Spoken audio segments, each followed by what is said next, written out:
Hello, happy Sunday. Hi, I think it's just us. It's just us.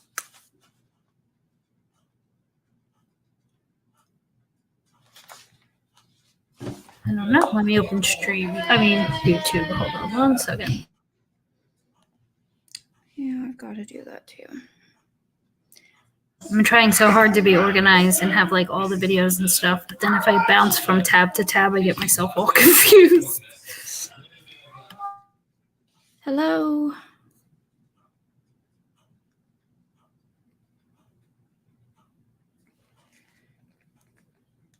Ooh, turn it up. Okay. Now I know.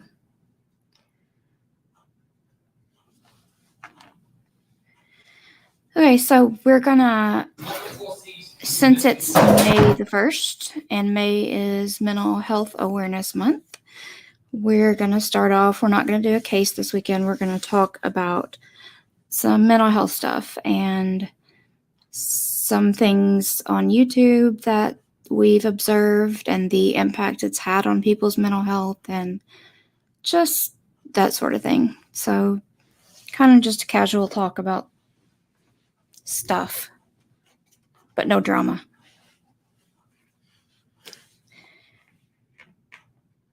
And CJ's not napping, so I'll be...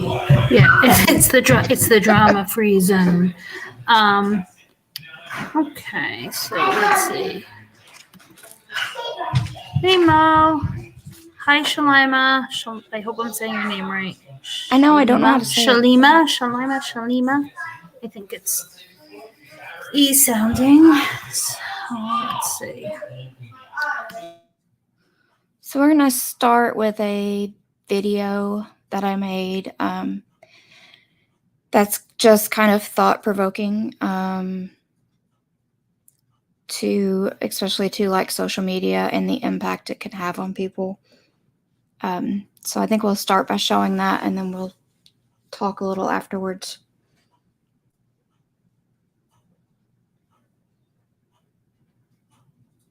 I'm sorry, guys. 1 second. You're fine. We're fine. It's a beautiful day here. But I had a craft show yesterday, so I'm like done today. I'm not doing anything.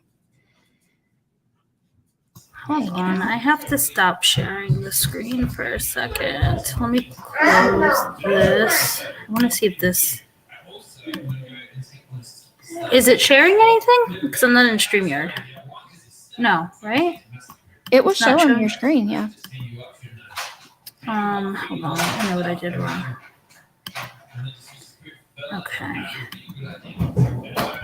Okay. This should be better. Okay. I just want to make sure you guys can. The sound should be all the way up. Do you see the video? Or am I muted? Oh, okay, good. I'm going to mute now and I'm going to play. It's kind of small. Can you make it bigger? Like full screen? There you go.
Well, that's always a good reminder, because that was so beautifully put together.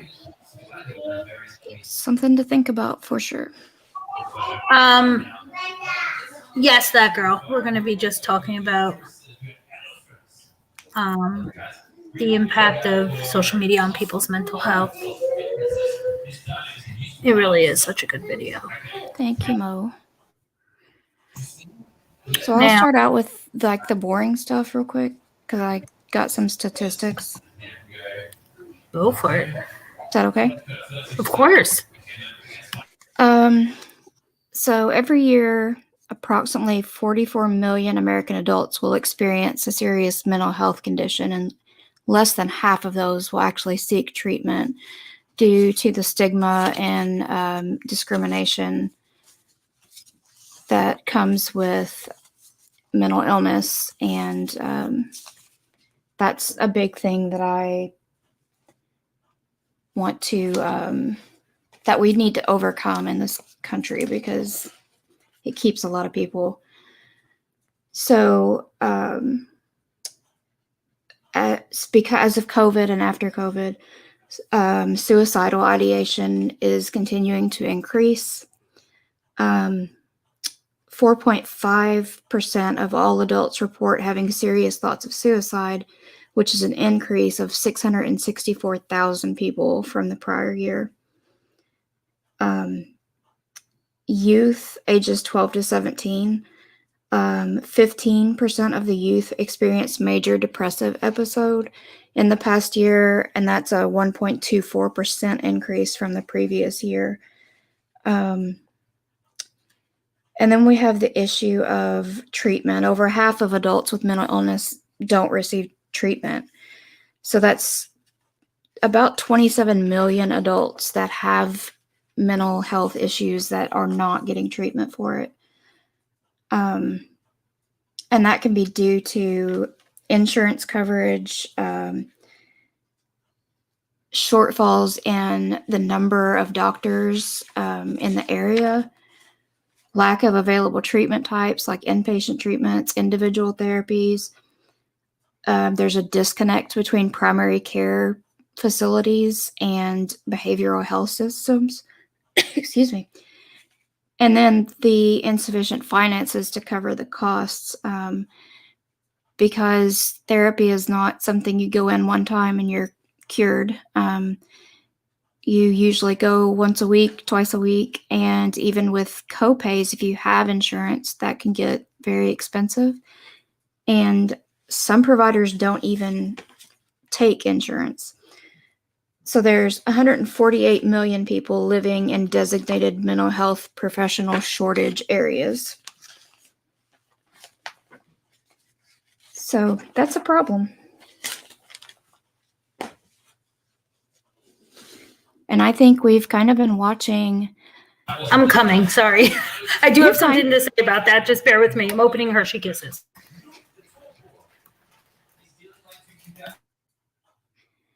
I think we've been watching so much stuff unfold within different communities, and it's just heartbreaking. It has pushed the limits. It is no doubt affecting people's mental health. People come on here to get a distraction from life and end up walking away with worsened mental health. Well, yeah, I think that there's this fine line between we're not responsible for anybody else's mental health, right? Because we aren't. Nobody is. We're all responsible for ourselves. And the understanding of how like cyberbullying and harassment and stuff like that does affect people's real lives. It does just end when they say unplug and turn the computer off. If somebody's really suffering, like we don't know what triggers people, right? But we do know that exists. So as long as you're allowed to just berate, belittle, and really just virtually torture people, it does then trickle over and become, you're certainly, like I said, not responsible for anybody, but you could choose your words wisely to not, cause anybody to feel bad or, whatever the case Yes. may be. I mean, it's like intentional. There's a difference between like, you know, somebody being offended by something you're talking about, and then it's like, okay, just turn it off. You don't have to listen. And intentionally going out of your way to incite somebody or to trigger somebody. There's a difference. Definitely. And the other And, thing is, you're talking about like I'm sorry, but I was going to say about like the healthcare providers. I could tell you now where I live, you are hard pressed to find a psychiatrist or psychologist. Sorry, that even that accepts insurance. Most of them are cash pay, and then you can submit to your insurance and see if you'll get reimbursed. But it's a lot of money for a psychiatry visit. An initial psychiatry visit is a couple $100. Never mind the follow up and the therapy. So that is very common around here. Yes, and I have been doing a lot of looking at parasocial relationships. I've really gotten into this after watching the community and everything that's been going on. And so a lot of research that they've done, because this is it's an old thing. I think it was like 1956 when they termed parasocial relationships, but that was with celebrities on TV. It's different now that we have YouTube and Instagram and things where you actually can interact right then and there with people.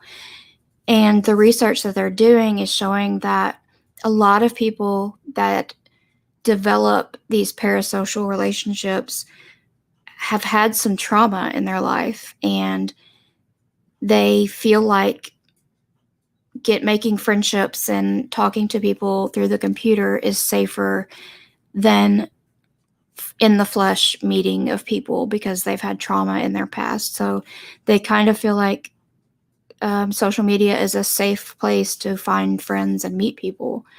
So then when you step into something like our community, it's not a safe space at all. Yes, SA, it's a big problem. Primary care, there really should be communication between therapists and primary care, and primary care now prescribes a lot of antidepressants and anti-anxiety meds and don't even bother referring you to mental health at all. They just give you pills and kind of brush it under the rug. So it's there's a big disconnect there. And I don't think even primary care doctors, even in their best capacity, meaning like they want to genuinely help, I just don't think that running a primary care practice and also being able to provide quality mental health care is almost not practical because of the way we know primary care practices are run, right? They have to see 100 patients a day to make money, number one. And it's, and the way medicine is now, we're treating the symptoms and then referring out to specialists. You don't really see that done in the primary care setting anymore. It's just not practical. Right. Yeah, I get referrals to all kinds of specialists, but never mental health. I have actually had to ask about it in the past for recommendations or referrals because it's not something that they typically hand out to people when they come in. And it's a big problem. There's not enough mental health treatment centers. I know in my town we do have an inpatient center at one of our hospitals. It stays full all the time. We have patients come into the emergency room and get evaluated and need somewhere to stay, and we're calling within a 50-mile radius trying to find an open bed, and have had to hold people in the ER for days waiting for an open bed. That's the same here too. And we have a lot. We have a lot of big hospitals, university hospitals, and there is never beds on the inpatient side.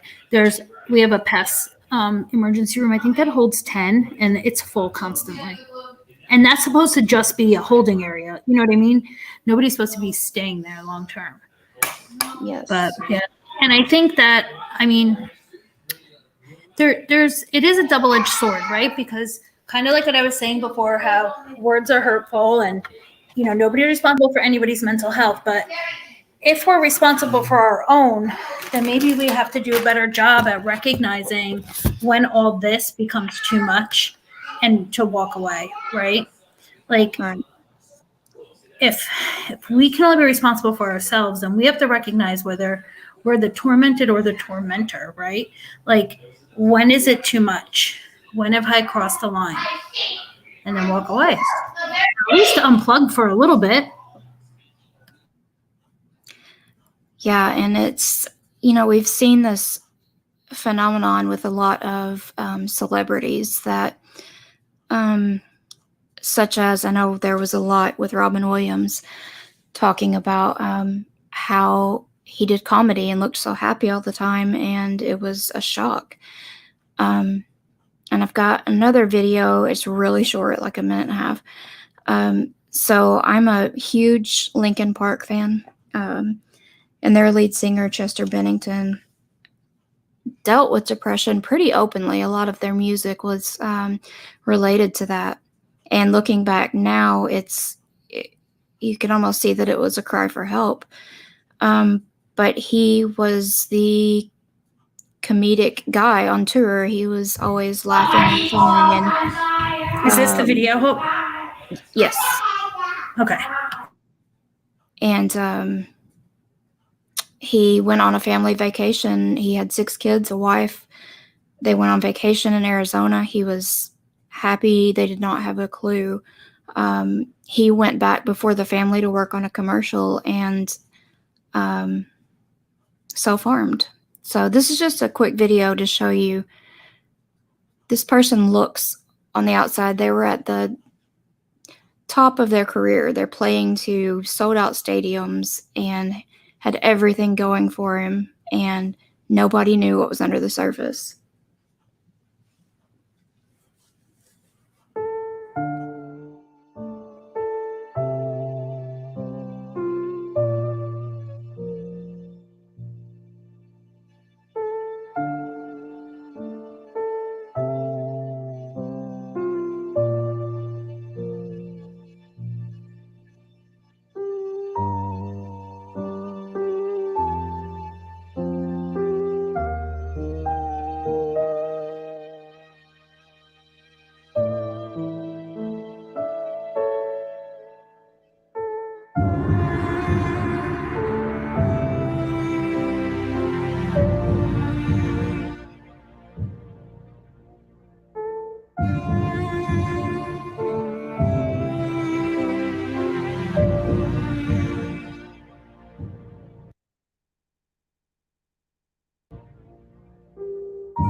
And so that's the same for people online. When you're talking to people online and they seem like they're fine, you don't know. You don't know what's going on. And your words could be the thing that pushes them over the edge. And it's not your fault. I'm not saying that, but we just need to all be mindful of what we're doing and saying, because that's what we can control ourselves. We can't control how the other person takes it, but back to the golden rule of treat others as you would want to be treated. Oh, I'll have to look into that. I mean, it's like, yeah, you said it perfectly. I mean, does anybody really get pleasure out of, like, does it make you happy and make you have a better day after you just spend 11 hours live dragging somebody? Like, honestly, like, I get like the good old fashioned drama, being a little gossipy, talking about stuff that's happening on YouTube, different creators, content and commentating on it and talking about it. And, there's always going to be back and forth, but that's a big difference from just totally dismantling someone from head to toe, for hours and hours on end. There's a difference. Yes, for sure. And there's, it's been really interesting watching things play out, and not interesting in a good way at all. I am very much an empath, and I kind of have that sense of, I can tell if someone doesn't really want to talk to me. I could tell if I'm not wanted somewhere. I pick up on that stuff. So I'm very sensitive to it. So it's hard for me to watch some of these creators that are so negative. I cannot sit for hours on end just spewing negative. I can't do it, and I can't listen to it. It really affects me. Well, it's wearing, like, it's exhausting. I've noticed, like, even after I watch something, even though I may be like into it in the moment, because that's just human nature. It's like, ooh, what's happening here?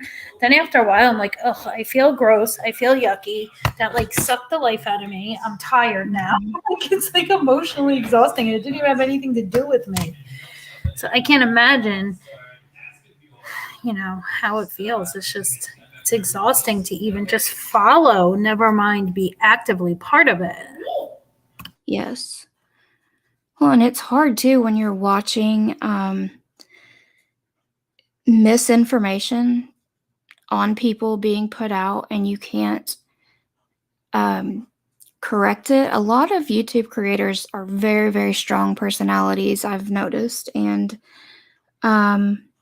I'm not going to go with the whole narcissist word. I won't do that, but they're a lot of them are bigger than life. They're very, and you can't convince them that they're wrong about something. And it's really frustrating, because that's what keeps a lot of this fueled and going, is people jumping from chat to chat, saying things that didn't happen. And I know me and Audie will be watching something and messaging back and forth, and we're like, oh my God, this is so frustrating. We can't. Yeah, it's true. Fix anything. And a lot of chats you can't even comment in if it's a different opinion, or you'll get yelled at or booted. Yep, you'll get the old timeout. But also, I think the like the lying, like I've said this already so many times, I brought it up in different scenarios, but there is just like lying, like somebody did this or somebody did that, and then it starts a snowball effect, and like that one little lie creates such a hard time for certain people, and then when they go to try to prove that it wasn't true, it, like, I think you said it perfect, like there's no convincing them. Somebody I heard say on a panel the other night, I think her name was Jen Liu, and I think she has a channel, that like we at some point you have to come to terms with, I think on this platform in particular, and probably the same thing with like TikTok, but for some reason with YouTube and the live chats and the way that the live chats go, it's different than TikTok. Hold on one second, guys. Yeah. I'm an old lady, so I don't have TikTok. Right this.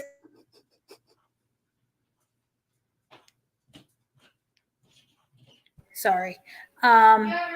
So my son's like, can you talk to so-and-so's mom? They're going to the movies in a couple of weeks.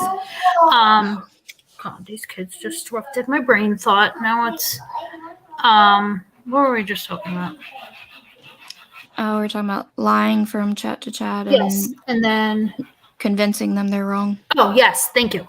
When you have some of these creators or subs, whoever, it seems, this is what I've come to terms with, that no matter what, and we've seen this in different communities, different people, if somebody is saying you did something or behaving a certain way, and they're broadcasting that and they're running with that, I have come to the point where I truly believe that no matter what you tell that person, proof, receipts, evidence, it doesn't matter. That is what they believe. And they are going to continue to believe that. Like, you're never going to change their mind. So I think you either have to accept that you're never going to change their mind, that these people that don't like you are never going to like you. And that's it. And you have the people that do enjoy you. If you're a content creator, your subs, the people that want to be around you. And you're just going to have to embrace that and stop trying to convince the people that just don't like you for whatever reason, because it's not going to happen. Yes. Like, there's always got to be two sides. There's never going to be just one big happy social media platform, whether it's politics, the cooking community, the drama community, the true crime community. There's just going to be people that don't like each other, and you're just never going to convince them otherwise. I mean, that's how it seems, because we see people either not proving things or proving things all the time. And the same people that hate them still hate them. It doesn't change. Well, I feel like the paranoia on YouTube is crazy. I mean, I don't know why there's so many people that can see the simplest thing and turn it into this huge ordeal. And it's like a conspiracy against this person, and there was a script and a plan, and I'm like, the conspiracy theories run thick around here, and that's exactly it. It's that something is some sort of event is taken, and instead of taking it at face value, it's manipulated and twisted, and there's code words and secret chats, and that's not really what that meant. They were really implying this, and that's their code name for that. I mean, it's so sick. It's really crazy. Like, I cannot imagine seeing some of these things and jumping to this wild conclusion that two people in another community got together and pulled a background on this other person, and they have a script in place, and this is who's going to talk to who, and this fight's going to happen today. And it's insane. And I cannot understand that. Like, that's nothing I can wrap my head around at all. But I know there was a whole lot of lives going on yesterday, and Audie was itching to comment on something, trying to not rudely, but just respectfully question something. And I was just like, Audie, it's not going to do any good. I mean, you're welcome to, but it's not going to go anywhere. So, if you disagree with or speak up against, I mean, these are who's in the chat that don't genuinely frequent or don't regularly frequent anyway. But the fact of the matter is, I would have made my comment. I would have had it all really well thought and trying to make it as pleasant as possible, and it still would have gotten destroyed and misinterpreted and came off as defensive, argumentative, or something. So at that point, I was like, oh, it's not even worth it. I'm wasting my breath. These people are going to believe what they want to believe, and there's no changing. Yes. And SA, yeah, that's totally it. And you know, I'm just a sub, and I am everywhere. I watch so many different things. And sometimes when there's, two fighting, I flip back and forth between the two. And it is so frustrating when you can see somebody in one chat and then follow them to the other chat and see them tell a blatant lie, like blatantly. And then as soon as this creator sees a comment about one of their haters, they repeat it out loud. And then as soon as they've said it out loud, it's run with. Everybody in that chat takes it and runs with it. And it all came from one little lie in the comment in the chat section that for whatever reason somebody threw in there. And it really amazes me.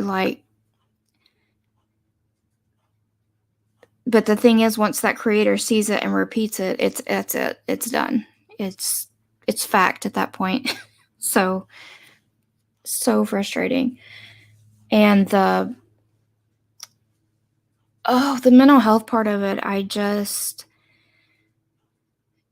So I'm going to talk about this for just a brief moment, and I'm not giving names. If y'all are in that community, you're going to know what I'm talking about. But there was a recent thing that went on where there was concern about someone self-harming. And there was a panel held to try to figure out how to contact her. And at the same time, there were people that were kind of not bashing, but just not being helpful in that moment. And repeated that, this person has done this many times before.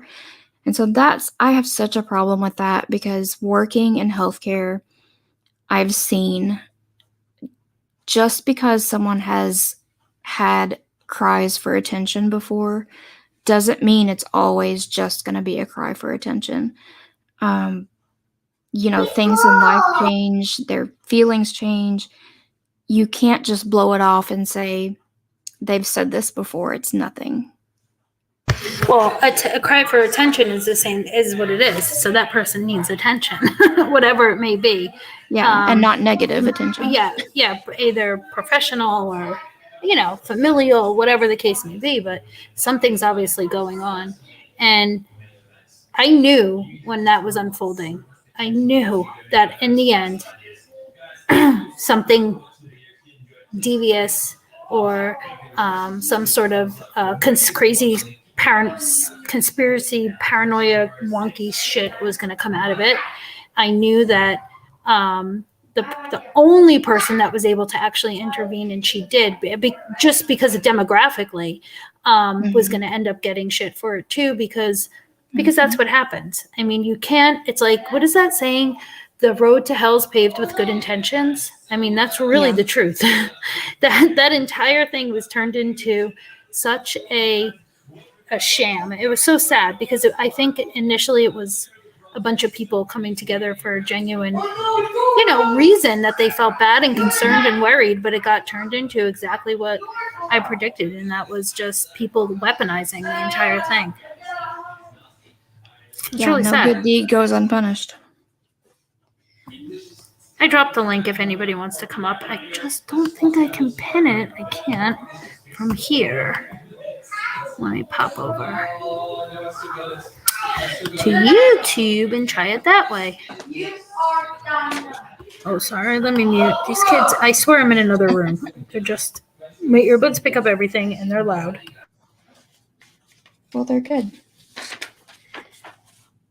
So another thing I found interesting while I was studying, that nearly 1 in 4 people that are shot and killed by police officers between the years 2015 and 2020 had a mental health condition.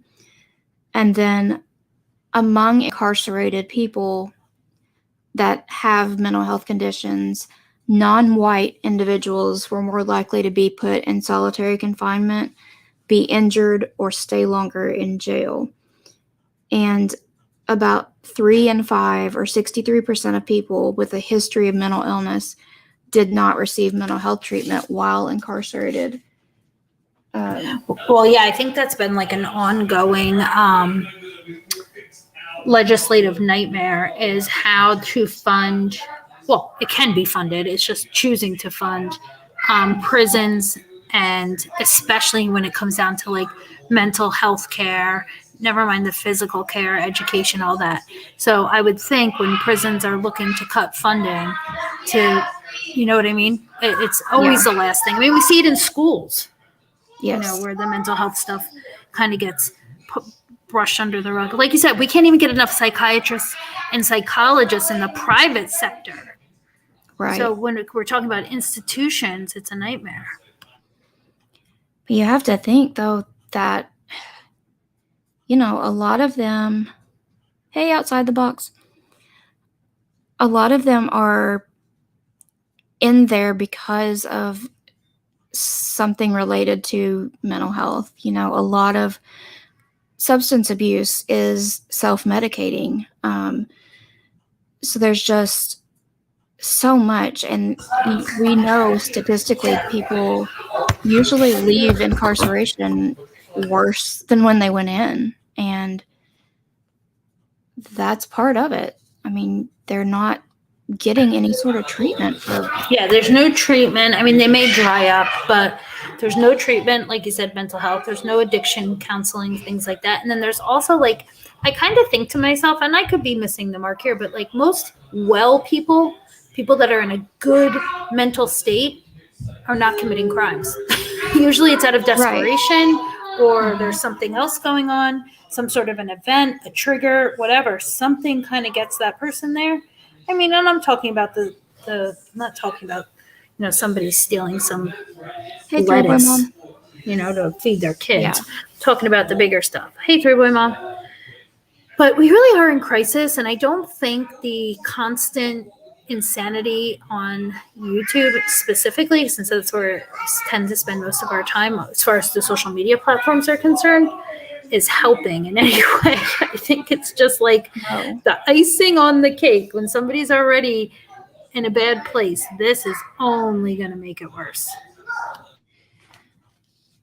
Yeah, so some of the stuff I was looking up on the parasocial relationships, it was interesting because the research that they're doing, so there was people felt like going onto social media and interacting in live chats like this, there isn't as much rejection as there is in real life, because you can kind of portray yourself how you want people to see you. You can create, and a lot of people do, create a person that isn't even them. So if you do get rejected somewhere on YouTube, it's not as hurtful because it wasn't really you talking. And they were talking about people with anxiety and people that develop like anxious attachment relationships. YouTube is amazing for that because they know those videos are there 24/7 for them to have their fix of their creator that they've attached to. And we've kind of saw that a little bit with when NC lost her channels, her subs were lost. And I mean, they were crying. It was concerning. It was concerning. Yes. Nobody should feel that helpless or hopeless because of a YouTube channel, right? So I feel like there needs to be like a message like, listen, these creators don't genuinely care about you or something. I don't know like how to say it, but like to pour your heart, soul, forget the financial side of it, just to put your heart and soul and trust and like think these people are here as like life coaches or guidance counselors is like, oof.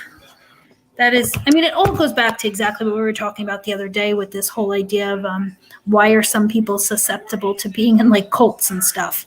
And it has to do with that need to be needed or wanted or feel like you have a quote unquote community. Like it's concerning.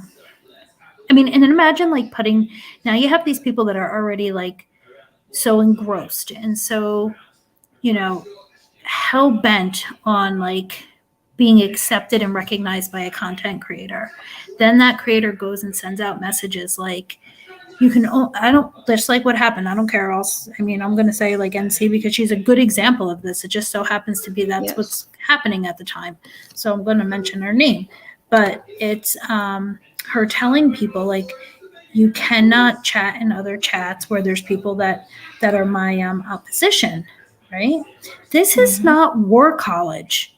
I mean, they're not plotting. People aren't over in live streams plotting your takedown so that God forbid somebody else pops in to say hi to an acquaintance or friend, or maybe they like to talk about mental health and they pop into our chat. You know what I'm saying? Like that is so, doesn't anybody see how, like, I know a lot of people see, but does everybody see how insane that is? How concerning that is, that hundreds of people agreed to that. Yes. And we're like, okay, yes, ma'am. Like, that is some sick stuff. Let me tell you, there's times like, wouldn't you want your friends, okay? Assuming these people they do seem to consider all of each other, all 400 of them and Natasha are friends. Okay, fine. Well, I would hope my friends, the friends that I've made, if I was doing something like really stupid or being mean or not, maybe just not making a good judgment call, one of my 400 friends would say to me, like, hey, that's really a bad look. I know you're upset. I know a lot of shit happened, but you know what? Maybe just take a breath and rethink about it. Now, I would think this average person would be like, thanks, friend. I appreciate your advice. You're right. Whereas what we're seeing is Natasha go balls to the wall on a live stream, tearing that friend apart because she didn't like their advice or she didn't like the fact that they weren't going to be controlled. Like, it's really sick. And all 400 friends follow right behind. Yes. And then they say it's loyalty. Like, it is. Like, are you that loyal to, like, your neighbors or your, I don't know, church or your husband or wife? Like, are you that loyal that if your significant other said to you, I mean, exactly, it's weird. I was going to say. It's just weird. It's just like, yeah, like if you say it all the time, you're not going to divorce your significant other because you guys didn't agree on the same TV show for the night, Well, in that situation, I mean, if my husband said, you're not allowed to talk to any of these people, and he hands me a list of people, that we would look at that and say it's an abusive relationship. But here on YouTube, it's accepted like being loyal, and it makes no sense because in any other situation, perfect analogy. Yes, so well said. And that's like a spouse doing that to a spouse. These people don't even know each other. They've never even had a cup of tea together. It's not like, you know what I mean? It's not like me going into John Smith's chat or Betty Boop's chat or Hope's chat is going to affect the dynamic in your household. It's like, it's not going to, affect, it may affect their finances. I don't know. But it's not anything that should be disrupting your day-to-day living. But these people. And they've seen her turn on so many people. Like, I don't understand how they don't see that if they quit talking to her today and going into her chats, do you think she's going to notice? I mean, honestly, why can't people see that the way that you're idolizing her is not reciprocated? She does not feel that way about you.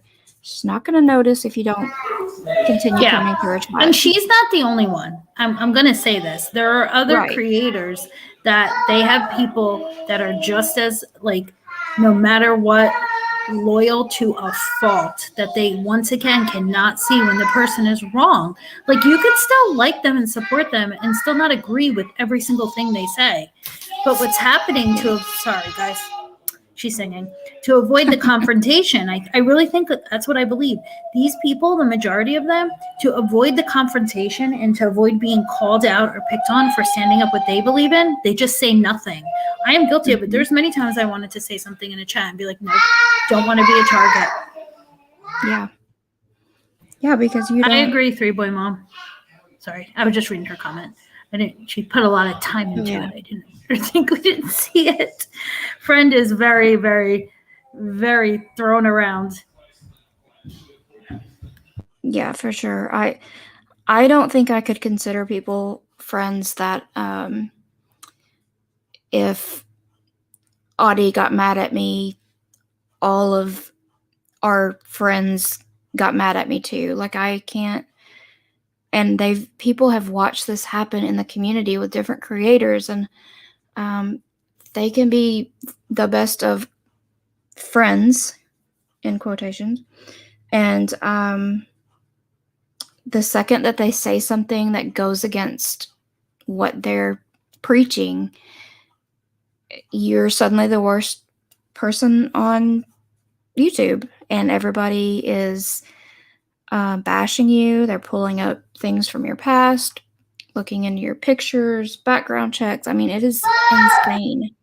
And it's interesting that these are the same people that were saying that people's free speech was being inhibited, and this is this is impacting people's First Amendment, blah blah blah. And it's like, yeah, but then when people speak their mind, you turn on them and make it so that it's puts people in they're afraid to do it. Talk about stepping on free speech. Holy smokes. Yeah.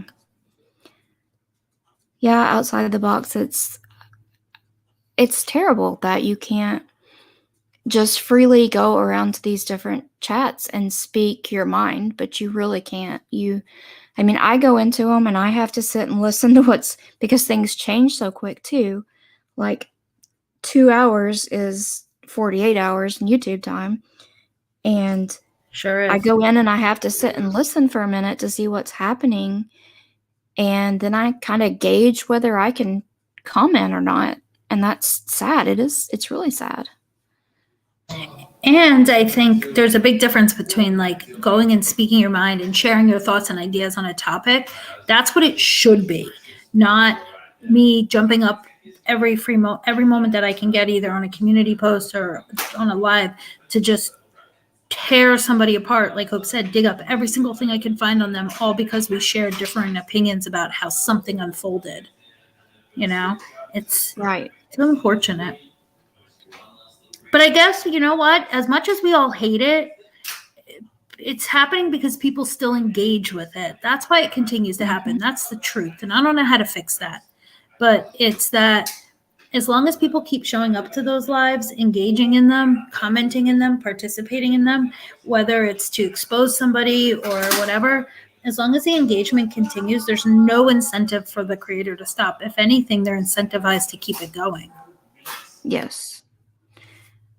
Yeah, and it's drama brings in money. I mean, it does. It's, we're sitting here talking about mental health and we have 7 people here. If we were on here trashing Natasha or anybody else, we would have maybe 25 people in here. And creators know that, and that's right, Mo. Yeah, you can't decide that you've had enough and need a break. No, because then you're a snake, then you're going to the opposition. That's another weird thing, that people automatically, if you don't see somebody like in a chat, or they kind of take a step away, whatever the case may be, all of a sudden one person, that's all it takes, starts with the, I bet they're talking to so-and-so. Oh, I bet they're doing this. Oh, what are they? They're going to get ready to expose my screenshots. Like, it's so crazy. Yes.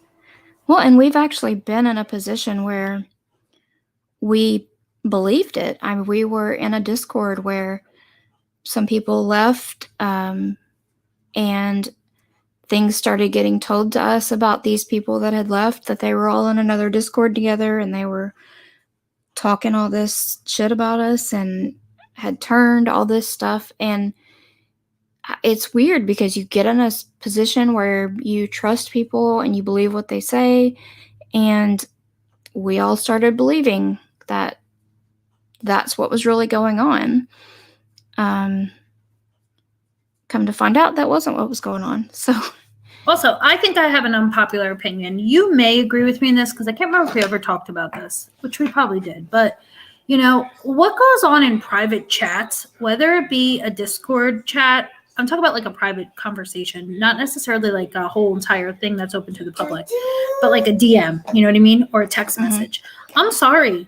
I don't believe that's worth like the public. Like, to me, if me and you are having a private conversation about something and you decide to share those private conversations, and maybe I said somebody was a bitch or a jerk, or I didn't like them, I'm not going to support them anymore, too bad.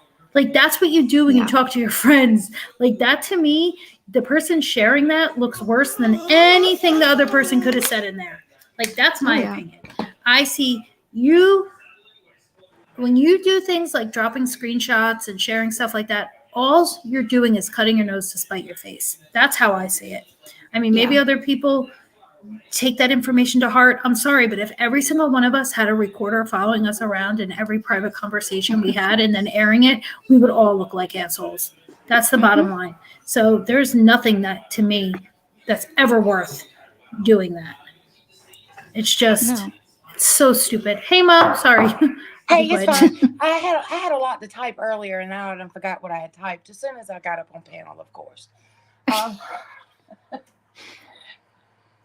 Was it about the incarceration stuff, or? No, it was about the people that wanted to leave the community and all that, and they just where they feel like they can't, and I mean, y'all know that my life is social media because I am confined to the house,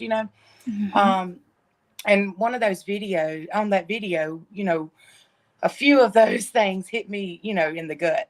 That video you made, because I could just, I resonated with a lot of that.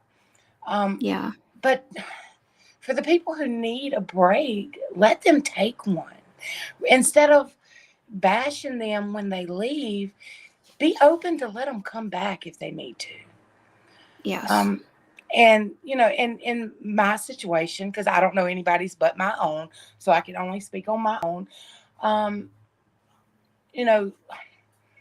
can't go back. Not only will my pride not let me go back, as soon as I left and asked people to please just don't talk about me, that's the first thing they did was talk about me. And I mean, they dragged me, but privately, some publicly, and I can't go back to that. So I just lost a bunch of people that I talked to every single day because I mentally could not handle everything that was going on. Yeah. And it really sucks, and I'm sure a lot of other people go through this. And I think that CJ, Country Joe, she was wanting peace, and it blew up from there. Like, can we not have peace just for a little while? Accept us back, don't, if we feel like we want to come back, instead of dragging us, because we need to take a break for our mental health. Yeah. Well, especially when it's the other people putting so much on you that's what drives you to the point of needing a break, and then you're the bad guy because you left, or you're shady because you left. Yeah. And I have, I have accused people of, when they went quiet, because and that's another thing. How do we get stuck in all this meanness, and how does it rub off on us the way it does? I don't know. Like, there needs to be some type of research done on that, because I've been, caught in the thick of it. And then later I'll sit back and say, this is not me. I am not this person. Well, I think for like you and me, we don't get any other social interaction. So we kind of jump in wholeheartedly to this stuff because it's all we have. And you get around other personalities, and you get swept away. I mean, it happens. Yeah, it does, and it's sad. It is. It is. And the research would be great to look into that, because it's got to be something, because it's like it brainwashes us to fall into the same exact pattern that other people are in. Yeah. And until we take a step back, we don't even realize we're in the thick of it. That's the exactly. But you hit the nail on the head. When you take a step back and realize it, that's the difference. When you're able, even if it takes a while, even if some people do it in an hour, other people it takes a month. If you're actually able to get to the point where you can step back and be like, okay, I got to turn this off, or I got to get rid of this, or I got to put this away, or I got to take a break. That's what I think, that's the healthy way to deal with it. As terrible as it may feel in the moment, for whatever the reason is that's happening, that's the healthy way to handle it. The unhealthy way is what we kind of see sometimes, where people just go on these like crazy, trying to hurt one another, verbally, emotionally, even financially, all because of a little disagreement or something. I think being able to step back, look at it, and step away is what we should be aspiring to do, should we find ourselves in an awkward position where we're just not happy with our circumstances or, you know, who we're surrounding ourselves with. Yeah. And, you know, last year was probably the hardest year of my life ever. Yeah. And all I had was this community. That's all I had. They were the only people I talked to. They were the first ones that I went to when my mama died and told them that she was gone. I don't even talk to any of those people anymore. And it's fucking sad. It's so sad. Yes. You know, and I hate it. And I mean, I was not a good person during that time. And I had problems going on in my life, you know. And I probably used the community as, you know, with rage rather than, you know, me. I don't think you did. You know, I know I said some bad stuff, and you know, but I'm not the only one. And No. you know, I do Definitely regret not. a lot of the things that I have said because I've lost a lot of friendships, and you know, I can't get that time back. Yeah. I can't, and I can't go back to it because so much has been said in the last year that I can't go back to that.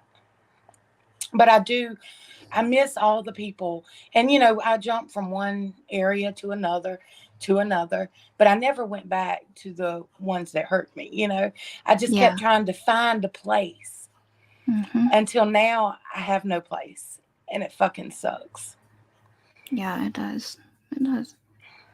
It's crazy that, like, there's so many parallels between these YouTube communities and abusive relationships, because it's like, you know, when you're in an abusive relationship, you don't always recognize that what's going on and that you're in it and being manipulated. And then once you finally leave that relationship, you get talked about and slandered, and you miss that relationship that you had, but you can't go back to it because it was bad. You know, there's just so many parallels with abusive relationships, and that's not a good thing. Yeah.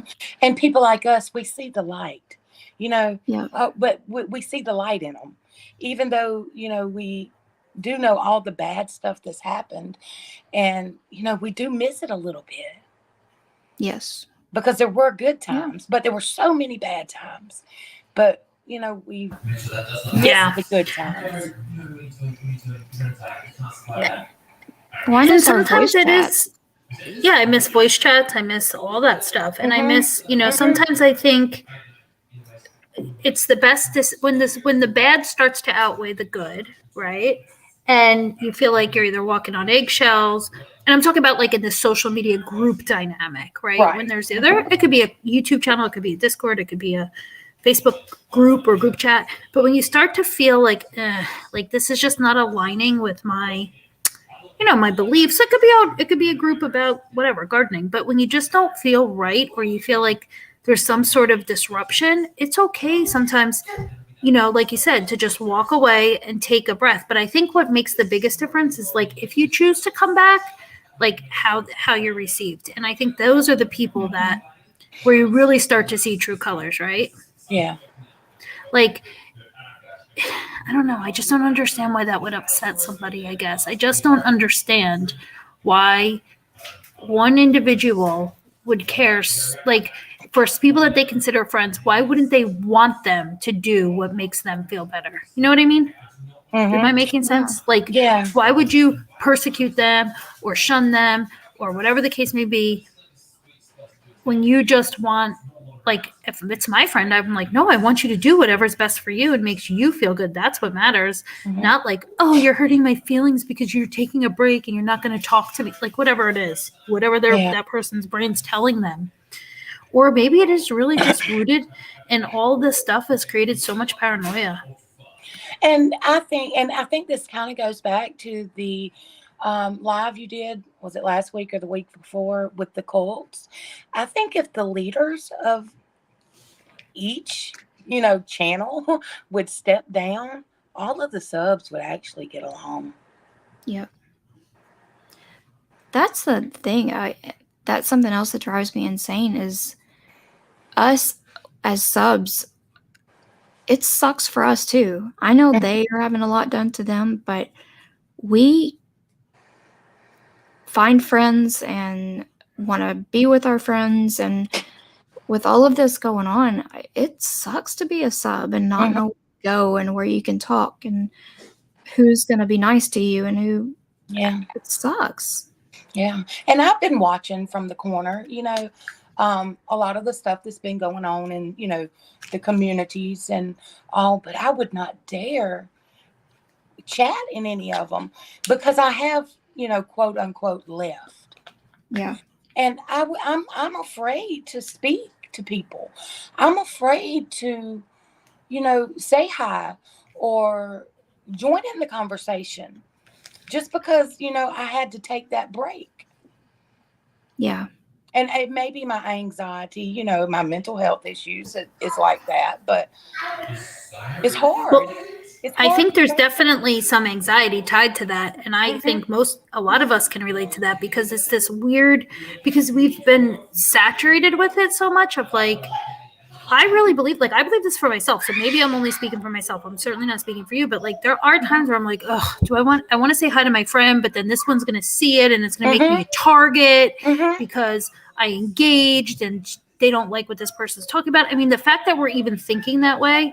Yeah. And we're the ones up here talking about how it's a problem, but we're still thinking that way. I can only imagine how some other people are feeling that are this constant target. But I don't know. Sometimes if I do say hi, I see people who I don't talk to anymore and they flood the chat and it's almost like, oh my God, they came in right after I did and they're trying to, make me notice them when it may not be that at all. But I just get so anxious. I don't even want to do it anymore. Yeah. Yeah, it's really awkward around just because you leave and you know things have been said about you. Yeah. Behind whatever private messages and so it's just there's just this awkwardness where you don't know what to say to who, and you don't know if you even want to say anything to them and get back into talking to them. And it's even hard for me to mod for y'all, and I've talked to y'all about that because it's, a community I left. And, do I even speak to these people? Because I should, because that's what a mod does. They, interact with the chat. But I just don't even feel comfortable even, when people come in to even say hi to them. Yeah.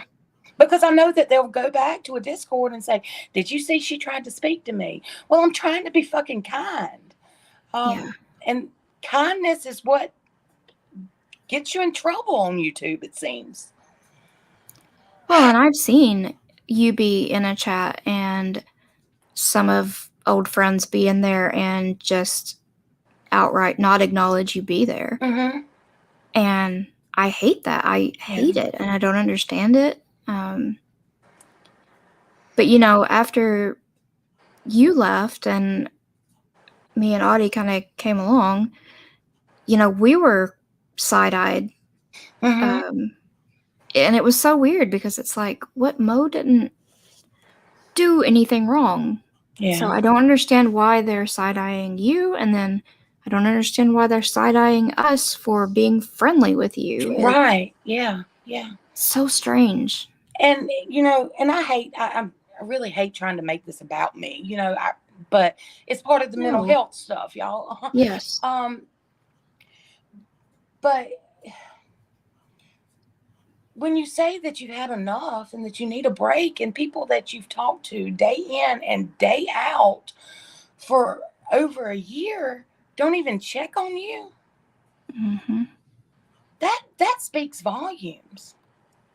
Yeah. That speaks volumes. Yeah. I mean, it would have been different if you had gone out cussing everybody out,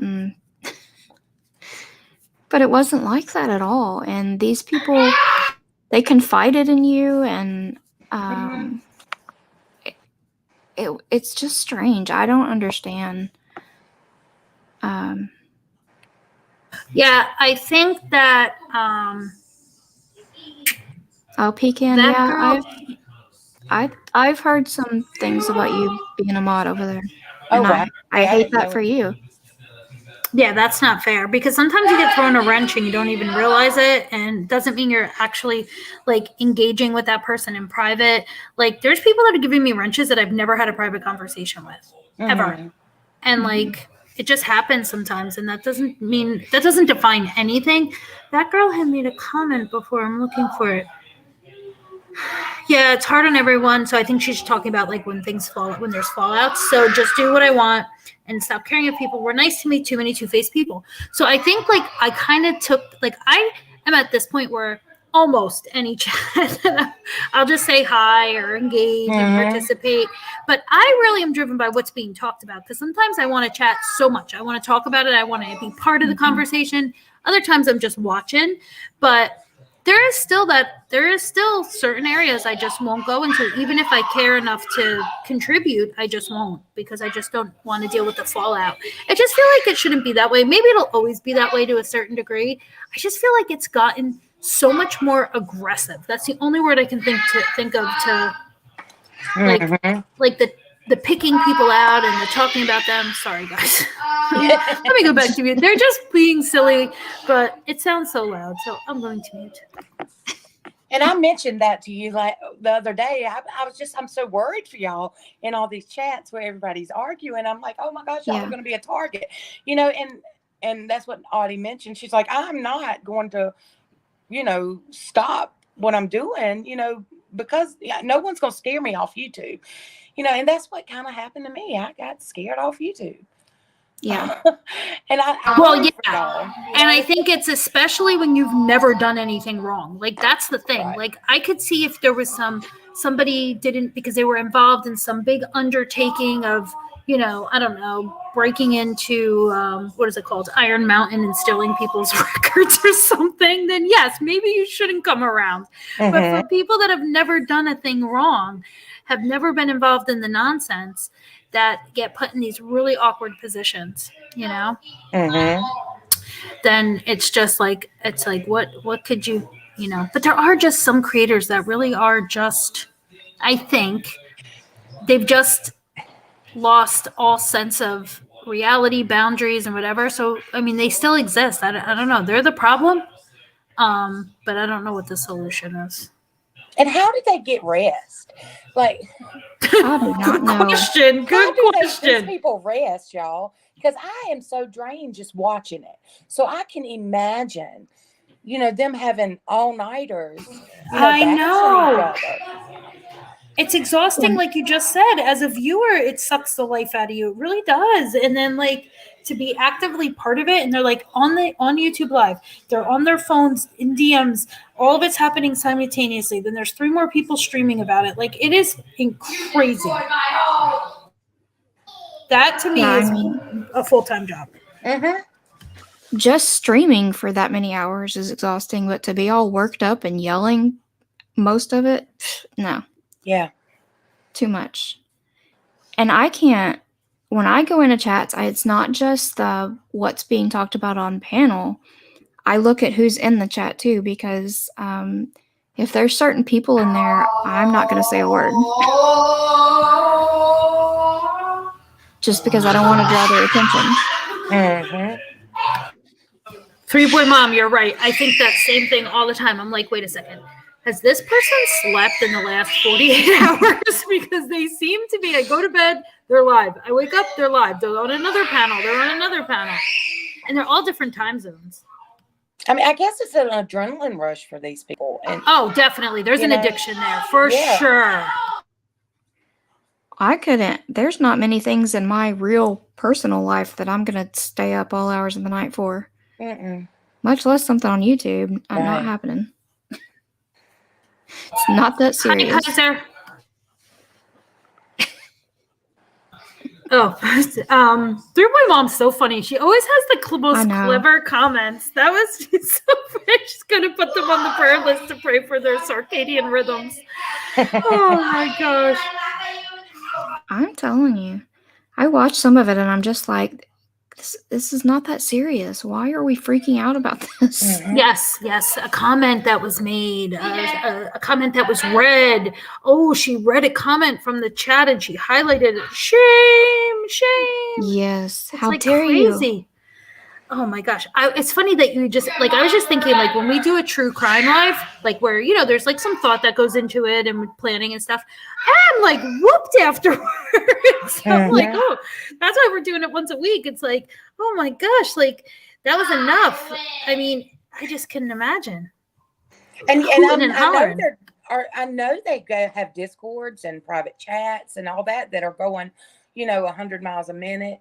Because I know, like, when me and Candace were trying to do our channel, you know, we were doing Discord and talking to people all day long.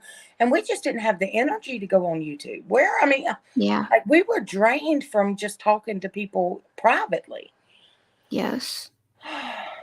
Oh, pecan, definitely. I think probably 95% of people here in on YouTube have some sort of mental health issues.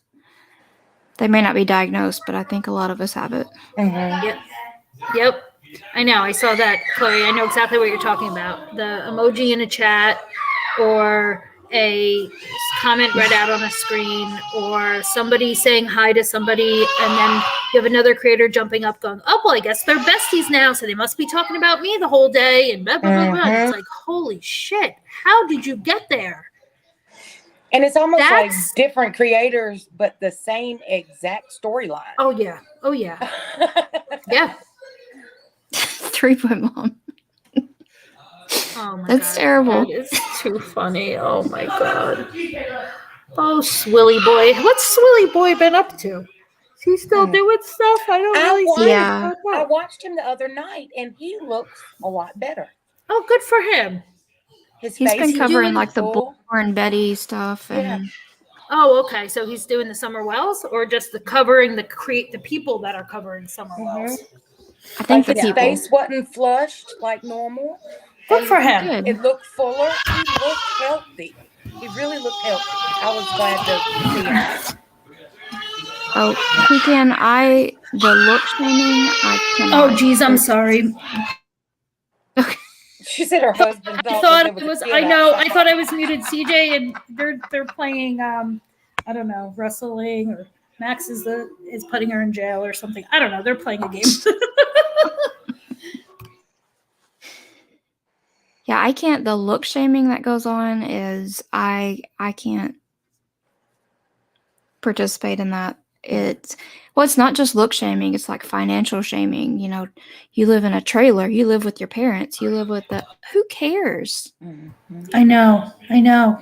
It's the people that are doing it that are not like, they're not even like, I can't even see this. Okay. The financial shaming about where people live, the cars they drive, the type of home they have, the part of the city they live in, whatever the case may be. And it's like, wait, am I asking you to do something for me? Like, I mean, I know some subs or some creators do have like their PayPal links, stuff like that, but that's the point, right? Everybody does it. Who cares? But to be so passionate about somebody's circumstances when you have nothing to gain or lose from their circumstances is strange. Like, yeah. And the name calling and not even just like not calling somebody like, a nasty person or something. I'm talking, like you said, the body shaming, the look shaming, like what does that accomplish other than hurting feelings? I guess that's the goal. So. But they don't realize, the creators are doing it to each other and they aren't realizing how many subs they're insulting by what they're saying. Yeah. Because there's probably a lot of people overweight in your chat. There's probably a lot of people that live in trailers in your chat. So you're not just insulting that creator you're aimed at. You're insulting a lot of your subs for no reason. Like, I don't care. I don't care where you live. I don't care if you have 2 teeth. I don't care. Doesn't affect me any. As long as you're nice to me, that's enough. And some of us, our circumstances, we can't control. Like, I live with my dad. But you know what? I'm taking care of him. What are y'all doing for your parents is what, we should be asking, rather than you shaming someone because they living with their parents, stuff like that. I don't know. It's just very draining. Yeah, there's just so much, like, it really does, like, I think we should all, like, remember at times, if we're not, which some of you guys maybe, I know I could benefit from it more. Like, it is a good idea, I think, sometimes to just step away for a day. I know it'll feel like 5 years, but just to step away for a day, remove yourself from whatever, and stop watching and engaging, because it does take a toll on one's mental health. Now, it takes a toll, I feel like, just watching it. Never mind the people that are actively being targeted. Like, it's just gone too far. It really has. I feel like there's just, like I said before, I don't think when you have all these creators fighting over, we don't even know at this point. Until one just decides that's it, I refuse to engage. Like, it'll just get lower and lower and nastier, because the simple surface stuff doesn't have the same impact that it used to, right? Yeah. Calling somebody out for having a bad take on something, right? Like, or disagreeing with their opinions about, I don't know, anything, a case, a creator, whatever. That stuff doesn't have the same impact, since people now will call your job, call CPS, read out all your private messages. Like, it's how much, like, meaner is basically, I can't even think of another word for it. Like, how much lower can we go to really drive home the message that I don't like you, or that I don't want other people to like you. Yep. And again, that's like that abusive relationship when you leave and that person starts trying to convince everybody else that you're horrible. To isolate you. Yeah. Yeah. I mean, but geez, we have people that are. Sorry, go ahead, Audie. No, I was going to say, we have people that are bringing people's ex-husbands and wives and lovers and ex-employers, I don't know what else, onto this YouTube. Could you imagine, like, getting a phone call and it's like, hey, your ex-husband or your ex-wife is part of this YouTube community, and hold on, I'm reading the comments. Nope, Kaiser, nobody said that. Nobody said that you were side-eyeing anybody. So, imagine them getting a phone call and then being like, well, we would like to bring you into this YouTube community and show you how they're behaving. Like, we want to show you their comments. We want to show you their videos. Like, what would you say? You would be like, huh? Like, what? Like, you want to show me a comment they made on a YouTube video? Like, that's what's, like, literally been happening. Like, we've seen it happen. It's so bizarre. Or go into your local Facebook communities and make posts about you. Somebody would do that to me. They would think they were insane. We know this girl's crazy. Like, I mean, she's lived here for 40 years. We know she's crazy. Could you imagine? I mean, I think people, again, am I wrong? Or don't you think the majority of people would see that person as the weirdo? Like, what is wrong with them? Right. Somebody from, maybe another country doing it. Like, what? Who's streaming us? Oh, you're Pecan. Getting me riled up. I read it out. I fell for it. Yeah, she did. She did that. Oh.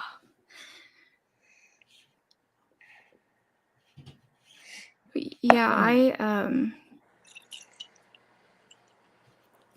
I Three Boy Mom, some of the proof, it's like, you're really reaching for that. I don't know what I don't see it.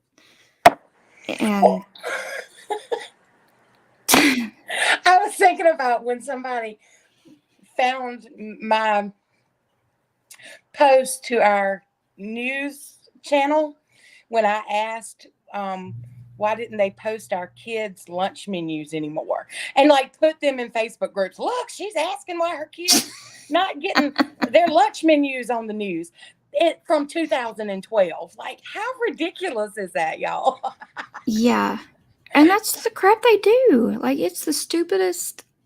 I don't understand. And they went back like 10 years. Look, she's asking the news, where's the lunch menu? What? That shows I'm concerned with my kids' eating habits at school. Yeah. What's so wrong with that? Oh my gosh.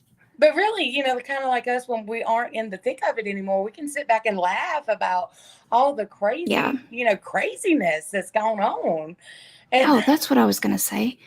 I find it hard, and I don't know about you, Mo, but I find it really hard to take a break from everything because I don't have anything else. Like there's just no other social interaction. So I have kind of started looking at like channels that do music reactions and movie reactions because there's no drama there. I just watch this recorded video and hey Dutchie.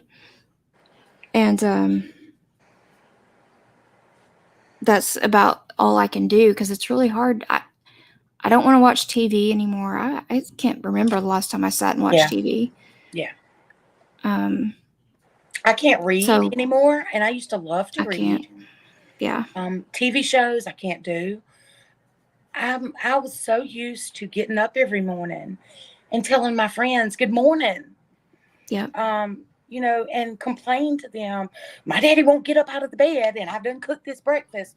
Or just, I was so used to that and I can't go back to real life now. So I am doing kind of like what you're doing, but I'm more like looking into conspiracy parts of YouTube or, more, I'm back into true crime again. And because it's not, and I'm on the Johnny Depp case pretty big now. Yeah. But I can't fall back to where I was before all this. Yeah, it's really hard. And it's hard I know it's easy for people to say disconnect and take a break, but for people like me and you, when we disconnect, our minds go crazy because this is what we have. And I hate it. I hate that it's gotten like this. Hey guys and girls. Sorry, that's okay. Yeah, and my son coming in speaking to the dogs. And luckily you have a husband. Yeah. And someone you can talk to. I talk to my dogs every day, y'all. And my son, he's whispered, and me, but he doesn't pay me any attention. He's 18 years old, So when that's all we have is our social interaction with humans on YouTube or on Discord or Facebook Messenger or something, when we lose that, like it feels like a piece of us died. Yeah.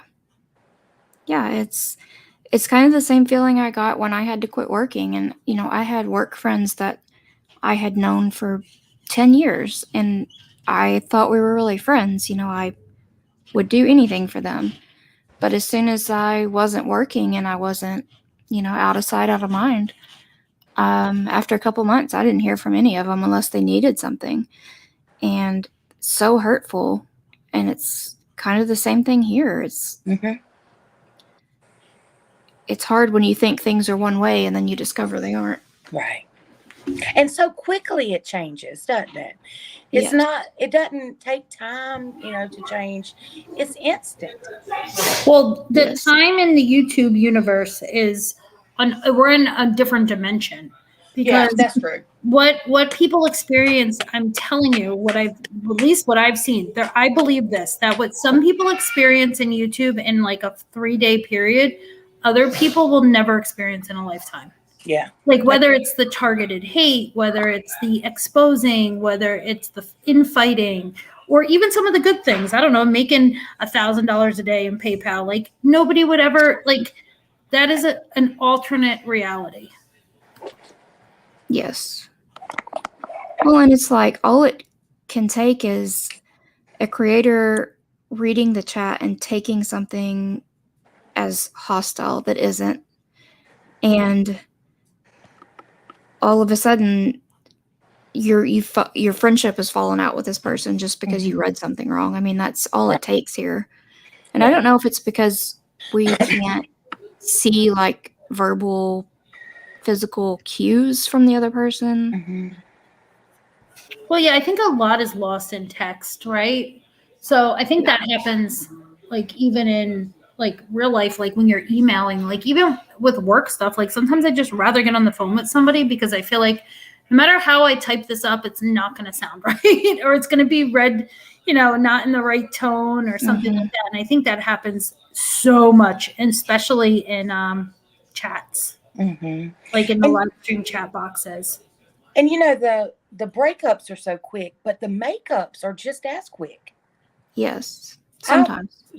Like I wouldn't get back friends with someone in real life the same way you would on the YouTube streets. Yeah. And maybe it's my pride. I don't know. But I think that's a little insanity, with, them doxing each other. And then 2 days later, they're friends because they're hate bonding with another person. It's the weirdest thing to me. Yeah. Yeah, Heather, I agree with that. And Three-Boy Mom, I sit back and watch all this, but I want no part of it. I don't want to be involved. I hate conflict, hate it. And that's part of the reason why I feel so limited when I go into chats, because I do not want to offend anyone. I don't want to get anything started. I just want to hang out and talk to people. And it's so hard now to do that. And confrontation is hard for me, so that may be one of my issues, that I need to work on. But, I'd rather just stay quiet and just let it blow over. When most of the YouTube community, they want to confront you. Yes. And I don't understand that either. Well, I think a lot of people that you come across, because you're very blunt, you're going to tell it how it is. And I think people see you as not being as emotional or having...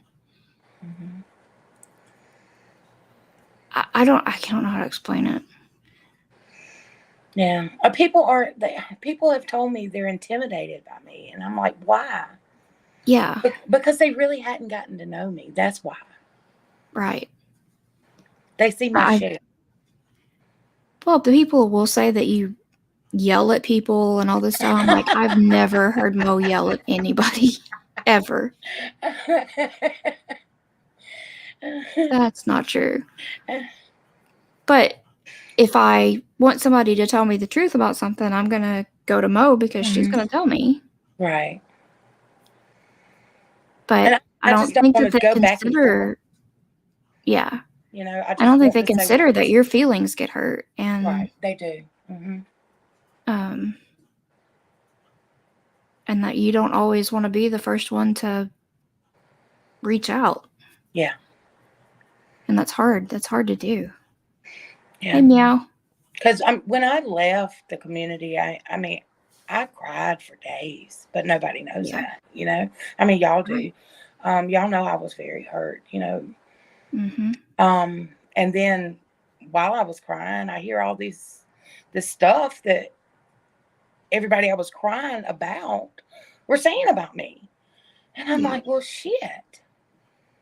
Yeah. Why am I crying over these people who don't give a fuck about me? Right. Yeah, it's hard to know what people's intentions are on here. It's just, I think, and you finally, I think, find your group that you can trust. Yeah. But I still miss our big group, Yeah, I do too. I miss those voice chats and first thing in the morning and hearing you cooking and... Yeah. And my dog's humping. Y'all know my dogs used Yeah, to hump yeah. me. And yeah. Your soggy fish sticks and Yeah. I mean, and like my kid would get involved with it. You know, he would come in the room and speak to everybody. And then my kid goes on YouTube. Somebody puts this picture on YouTube. I'm like, oh my gosh. Like, you know, but I don't know. But yeah, there's a lot of stuff that I need to work on. And, you know, my mental health is not the best. And YouTube does not help it at all. But it also is my therapy, you know, so like it's a double-edged sword. potato soup. What's easy Dutch?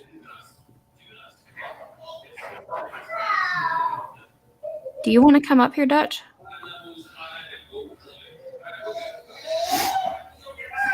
What is she talking about? I don't know. Oif. I don't know, but Meow associates you with potato soup. No? I Yeah. thought that was the cutest thing. I'm like, oh, it's like all cozy and homey and yummy. Well, my son asked me to cook potato soup all the time. And it'd be like 95 degrees outside. Oh, that's right. Yeah, and he wanted freaking potato soup, you Oh, know. And funny. of course, I would go cooking potato soup, you know. So is it bad that I think of soggy fish sticks when I think of you? Well, you associate that with my child too. You know, it's a full circle with him. Yeah. It's so funny. Does he like them that way? He does. So Max likes like waffles in particular. Like he doesn't want them like toast, like you know what I mean? Like he wants them like if you microwave them and they're soggy. Like that's how he wants to eat them too. No, Maybe it's a texture thing for him. I guess so. But that's how he likes them. He just says, I don't want them like toasted. I want them soft. Oh God. See, I like everything crispy and burnt for the most part. I don't like anything soggy. I do like potato soup though. Potato soup's good. I just want you to come to my house and cook everything because oh gosh, I don't want to be at this cooking. house cooking anything ever. I'm so tired of cooking. That's all I do. But I did enjoy having people to talk to while I cooked. You know, I miss stuff like that. And, you know, that does wear on your mental health when you are, you know, you had a routine and you would get your coffee and you would have coffee and conversation. And, you know, like Audie was on her way to work and she'd jump in and talk. And, you know, and people would just be in and out. And, you know, it gave we all knew our routines. Yeah. We all knew each other's routines. Mm-hmm. Audie, there's somebody backstage. I did, Heather. She said that was the best boiled corn. You boil corn and milk. And do you know that I cooked boiled corn and milk today? Why milk? Does it taste different? It makes it sweeter. Interesting. Mm-hmm. You don't do it in just milk. You know, you put your water, but you just add some milk to it. And then I put Parmesan cheese on it after it's boiled. Oh, so good. Really? So good. Yes. That's what I ate. Oh, no, Meow. I can't do that fatty bacon. Nope. Look. It's got to be crispy. Can't do that. I cook bacon in the air fryer now. Really? Yes. Audie, there's somebody backstage. Is Audie around? Did she leave? Oh, there we go. Dutchie. Oh, hi. Hi. I only have like a couple of minutes because I have to go to bed because it's like almost 11 o'clock over here.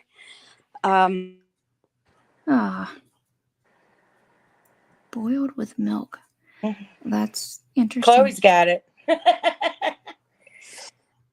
So what do you know? What do you know? What do you mean? I know so much about stuffs and things, so tell me. You're everywhere. At the moment, I enjoy being back at my old regular panel ways. hopping. Yes. You're panel hopping again. I mentioned that to Audie and Hope the other day. Yeah. Dutch is back panel hopping. I love it. I love it. It's I just mean, fun. long as you like it. Yeah. I'll flip through my It's channels and I'm like, there's Dutch. I yeah. listened yesterday to that stream while I was driving to get the prom stuff for my son. And was that you singing? Do you mean the stream with Blah, blah, Rada? blah. You were singing something. All I hear is Oh blah, yeah. blah, blah. Yeah. Yeah, I could not stop laughing. And then the guys started singing it. Mm-hmm. It was the funniest shit ever. But of course, I'm never going to speak in there, because, I'm already shunned. But I really enjoyed that live yesterday. It was hilarious. Well, Yeah. the problem with me is, and I've been trying to stay away from the drama for quite a while because it's been going on for forever in that type of community because they've been fighting each other forever. Mm-hmm. But I've been at home sick. So that's like the biggest issue. I don't watch TV. I didn't have time to actually focus on movies or anything. I couldn't actually do anything. You know how it is when you have chronic illness. So I was like, fuck it. I'm going to go on YouTube and I'm going to fuck shit up. And yesterday was just, I don't know. I'm my injustice trigger. Okay. I hate injustice. And this particular person, I'm not going to name her because I don't want you in the middle of all of that, but she has just done so many nasty things and tried to act like she's so innocent. Yeah. I don't like that. Yeah. So normally I would prefer to have a normal intellectual conversation with someone and just like ask them like, why did you do this? Or what's your justification for doing that? Or what went on in your head when you did this? Right. That's not possible with some people. And that's what I was referring to in chat. Like, if you want to know something, or if you want to figure out why someone doesn't talk to you anymore, or whatever, we've been in this community for almost 2 years now. We can contact each other. We know how to find each other. We do. So it's that easy. Like, if you want to know why someone is acting differently or not talking to you, or it's just you're gonna get a bit of attitude because we're all sassy, sometimes nasty. I'll accept that. I'm nasty sometimes, but I'll try to make someone understand why I'm doing the things that I'm doing. Yeah. And sometimes there's just no rhyme or reason to what I do. but sometimes when you try to explain why you feel the way you do, people don't want to hear it because they enjoy the chaos. True. Some there are some people in the community, not the people that I'm close to in my opinion. Yeah. But there are some people that definitely are just running around different types of channels and creators and just be like, oh, they're talking shit about you in this stream. Oh my God, you have to respond. Like, oh yeah, okay. Well, that's the type of people that are just called shit stirrers, and we have them in our day-to-day life too. Just because I noticed last week I was watching one of like a panel with NC on there, and they were saying something about Tia, and her feelings were hurt and wanted to express, and talk about that. Oh, I don't want to hear that right now. We're talking about me. Me. It's all me. And and I was like, well, hello. Yeah. That's part of the problem. And I know the what's the name of this particular live at the moment? Like the YouTube streets are crazy. Yes. Why, in my opinion, why the YouTube streets are crazy at the moment? And we talked a bit about this at Brittany's channel. I think you were in there, Hope. Yes. Audie was also in there. It's the new pandemic. Mm. Because people just need to, there's no way to get regular mental health help. There's no therapy because the waiting list is just way too long. So what are people going to do? They're going to try and find a community where they are with like-minded people. Right. And the other issue is most of the creators are fucking narcissists. Cult leaders. Exactly. They're cult leaders. Yeah. And you don't even realize you have the you're in perfect storm. Yeah, and you don't even realize you're in the cult until you leave the cult. And then you need a detox from it. Yeah. Like you need therapy after you leave the cult. It seems. Yeah. Well, and you mentioned Tia. Like Tia was warned beforehand. Tia has been seeing Natasha Cooper, and I have my opinion on Tia, but that's because of things that I've experienced with her personally. Yeah.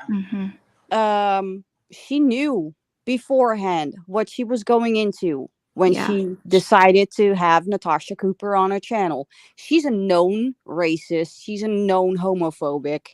And Tia is anti-racism, anti-homophobia. And she still supports Natasha Cooper. Like, yeah, Tia, nah. Yeah, she's gone back and forth quite a bit with Natasha. Okay. And I just started like watching all this stuff again, and that just really bothered me, like we've been trying to catch Mo up, but it's about impossible. I can't. Things change I so quick. Crazy questions. I'm like, who is this person? Who is this person? Is this who it is? No, you're all wrong. And I'm like, forget it. I'm trying. Well, there's been some kind of, I don't know, a mix going on in between all of the different types of communities, and it's all just blended in together, and that created a bigger shitstorm. Yeah. Because you have a couple of people from true crime that blended over into drama, and some people from the drama community blended over into well, it's not, I don't know if it's like the next level drama community, but they're kind of nasty. I have an interesting observation when Dutch was just saying that about the communities and different communities and all that. So this just stood out to me. It's maybe nothing, but I just find it kind of ironic. Dorothy had made such a big deal, like in her private chat, like this is stuff that was discussed, right? That these people coming from like that Michael Longside are nothing but troublemakers and this, that, and the other thing, and don't bring them into this community. She has brought more attention to anybody from that community than anybody else has. Like she directly inserted herself into shit that obviously involved other people, so they're going to have something to say about it more than any other person tried to make their presence known. Well, and especially you mentioned the Michael Long situation, the Michael Long case. She decided to cover the case when it was all said and done, when he was already in jail. So like the facts were already laid out, and she was going by allegation, baseless accusation. She was, I don't know what she was doing. It didn't make any sense to introduce her community to this case with hearsay. Right. And that is basically just, it's like, and I've been listening. Let me just clarify. I've been trying to listen to Dorothy because I cannot listen to her for longer than 5 minutes. Yeah, understand. Yeah. There's just something, I know people have it with my voice. I know people can have it with Audie's voice or with Hope's voice or with whoever. It doesn't matter. There's something about her voice that just wants to make me bang my head against the wall repeatedly. Well, she's all over the place too. It's like, ugh, why? Well, so the panel you were on yesterday, it was really interesting to watch the change in behavior when y'all got up on panel, because it was very flirty and happy, and then y'all got up there and it was like flipped a switch. Well, okay, this is my observation of said person. she's been trying to grow her channel. She wants, I don't know, she wants to be the next maybe Bailey Sarian or the next Annie Elise or name it. I don't care. She wants to be the new creator, the bus thing or whatever. And she's trying to get as many subs from different types of communities because she's trying to cover a lot of different topics, which is a good thing. Like, I want her channel to grow. I'm not going to be nasty and say she needs to be canceled or anything. And that's what Three Boy Mom just said. I will circle back to that later. She's just constantly, and I'm channel hopping too, but I'm not channel hopping to promote my own channel. I'm just channel hopping because I like to talk and I hate typing. So whenever there's a StreamYard link, I'm like, click, which is going to be there. But with her, it's more like she's desperately trying to grow her channel. She thought that she had like the chicken who laid the golden egg, or the goose who laid the golden egg in set creator, who was going to transfer subs over to her and whatever.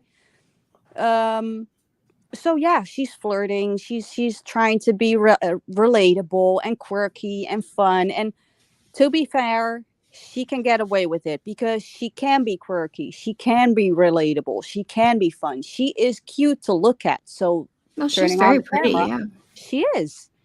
And when we jumped on panel, she immediately, well, okay, in all fairness, she said that she had breakfast. So maybe it was she was eating a Danish. Yeah, she was eating a Danish. It could be that she was just like, that it was a coincidence that it seemed like she turned the camera off when we jumped on panel, but she saw us in chat. Yeah.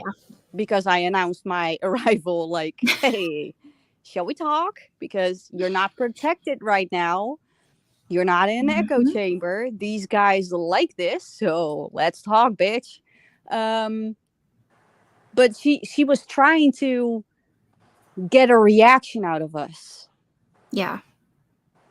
And whatever people think about me, I don't care. I will never go real life. I will never dox someone. I will never body shame someone, and I will never discuss someone's mental health. I did it in the past. I slip up a couple of times, but I always feel guilty about it. There's only one person that I do it with, but that person deserves it because it looks like Wish version of Michael Jackson. So I'm not going to name names, but yeah. But other than that, like, she was definitely trying to get a reaction out of it and clip it and make it look like, oh my God, they said this about me. Oh my God, this is so horrible. They're obsessing over me. They're stalking me. And that's the other way around, bitch. Just don't attack my friends that I had in the past couple of years, and even those friends I have multiple discussions with.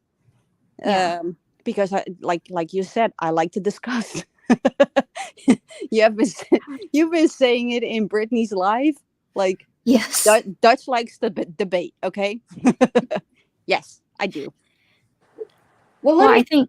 Oh, go ahead. Oh, I was just gonna say real quick. I think because you ask questions and want to know things, that people feel like you're attacking them sometimes, and I'm always want to be in the chat going, she's good people. Yeah. She's okay. You've been trying to be like my saving grace. Like, she doesn't mean it like that, guys. She's blunt. She's just. We've switched roles. I'm your cheerleader now. Yeah, definitely. Well, we've been each other's cheerleader. Like, come on, this is just the type of community that we've been in. Like, we want each other to have the community that we want to have, that we know we can thrive in. Yes. And to be honest, I'm at the moment I'm thriving in the drama community. So yeah. Just let me have that. Mo? It's just fun. Sorry, Mo, I didn't mean to cut you off. No, you're fine. Because I'm not sure I even want to ask this question. What? Okay. Ask the question. Just ask it. It's okay. Well, like you were saying, this person is, harassing your friends and stuff. How do you know that they're not doing the same to them? I mean, they can tell you they're not, but how do you really know?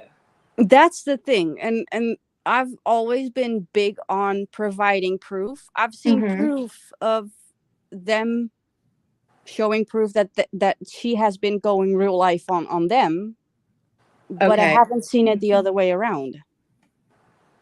And in my opinion, it's always like, if you accuse someone of doing something, the burden of proof is on you. You have to show the receipts. And as stupid as it sounds on YouTube, it's still an accusation. And some of the accusations are like bordering on illegal criminal activities. So yeah, show the proof. Yeah. I just, since I have, when you take a step back, you can see better, that it's not such tunnel vision, and I see just as much coming from both sides. Oh, true. But that's what I'm saying. Like, I've been having the discussions with a couple of people in my inner circle, if you have to give it a name, like asking them the exact same, like, what did you do to make them do? I'm trying to get the entire picture, but there's gonna be a time that you're just gonna pick a side. No, it's not picking a side. It's more like you can use relativity, or what's the name for it, like overanalyze stuff. So if you analyze the situation, when is the line drawn? For instance, the one person that is constantly reverting back to 2020, like how much can you go back to 2020 justifying your actions in 2022? Yeah. Hey, Criminal Mind. Well, that kind of leads to Heather's question, where she said, well, let me find it. How does one respect certain aspects of one person without it being said you support 100% of everything about them? And yeah, that's something that drives me crazy on YouTube.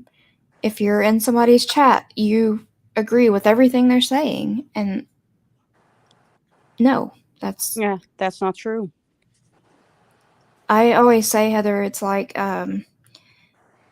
I compare it to my relationship with my spouse. And if he has a friend I don't like and he goes and talks to that friend and spends some time with him, I'm not going to divorce him because he spent time with the friend I don't like.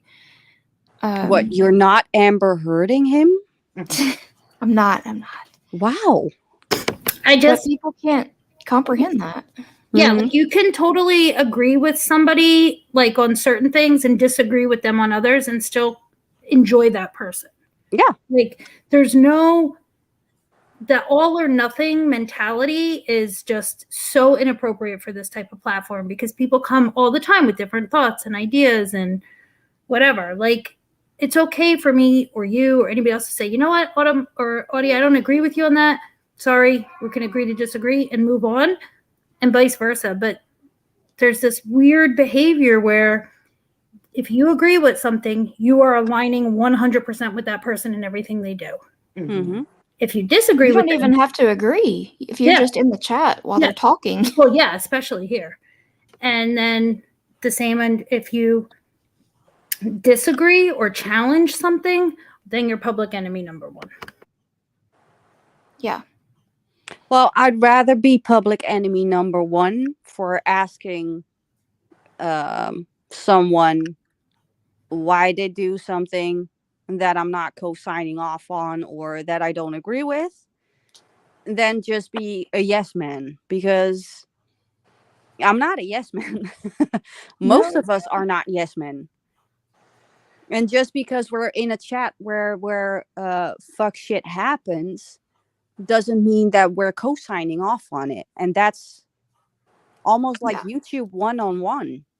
Like people need to get back to YouTube school and figure out that just because you enjoy someone's content doesn't mean that you like co-sign everything they do. Right. Mm-hmm. And the same for modding for somebody. Just because you're a mod for somebody doesn't mean that you're okay with everything they do. Well, Pecan just raised a good point about that, because she's a moderator on someone's channel. Mm-hmm. That doesn't mean that I'm gonna be like, yeah, I'm not gonna talk to you anymore because you are co-signing on everything that she does. No, she doesn't. She's just a moderator. Like, what? Who cares? Because I think there's this weird mindset that certain people are in, that like in certain channels when there's mods, that they're all have like a private group chat where they're talking about everything, doing everything, coming up with schemes. It's like this really weird preconceived notion, when I would like, I've been given wrenches by plenty, like I said earlier, by plenty of people that I've never spoken to, like other than in a chat. So I just think that that's just ridiculous. It is. And you know, when we were modding for Chrissy, when she was doing all that crazy stuff, like half the time we didn't even know she was going live, or that she was live, or we pretended that we were asleep so we wouldn't have to deal with it, you know? So like, I don't think that the mods are as close to the creator as some people think. Well, there are some creators that have like a tight-knit group of moderators that they are in close contact with and constantly talk to, and yeah, it's okay. You know what? That's on them. Problem is, and I know Lycan posted something about this on YouTube. That it's like the dumbest idea ever to have a mod chat. Like, why would you do that? It's gonna with the high flip rate of moderators, it's just gonna bound to get out. Yeah, it's gonna be leaked, and people are gonna cry because their personal life is gonna be all over YouTube. And I'm just like, is mod chat really the place to talk about personal stuff? Isn't mod chat meant for moderating and upcoming lives and all that kind of shit? Yeah. Just it all boils down to how much of the responsibility are people willing to take for their own actions. And what you see on YouTube is deflecting. Oh yeah. Well, I think it's super weird that Natasha had a Facebook Live with her mods where she was getting a back rub from her husband. What? I mean, have you not seen that? No. I mean, I heard y'all talk about she had a scratch and sniff live. Oh, yeah, that was a... And I thought that was weird, but I hadn't heard about the back rub live. Yeah, when she was doing Facebook, she had a Facebook Live that she swears was just with her mods, which ended up being like 20-something people, which is crazy too. But and she was laying on her bed, showing her cleavage with her husband rubbing her back, talking to the camera. I'm like, that's a weird mod chat. I don't want to be included in that. That's like Don't being... need to see that.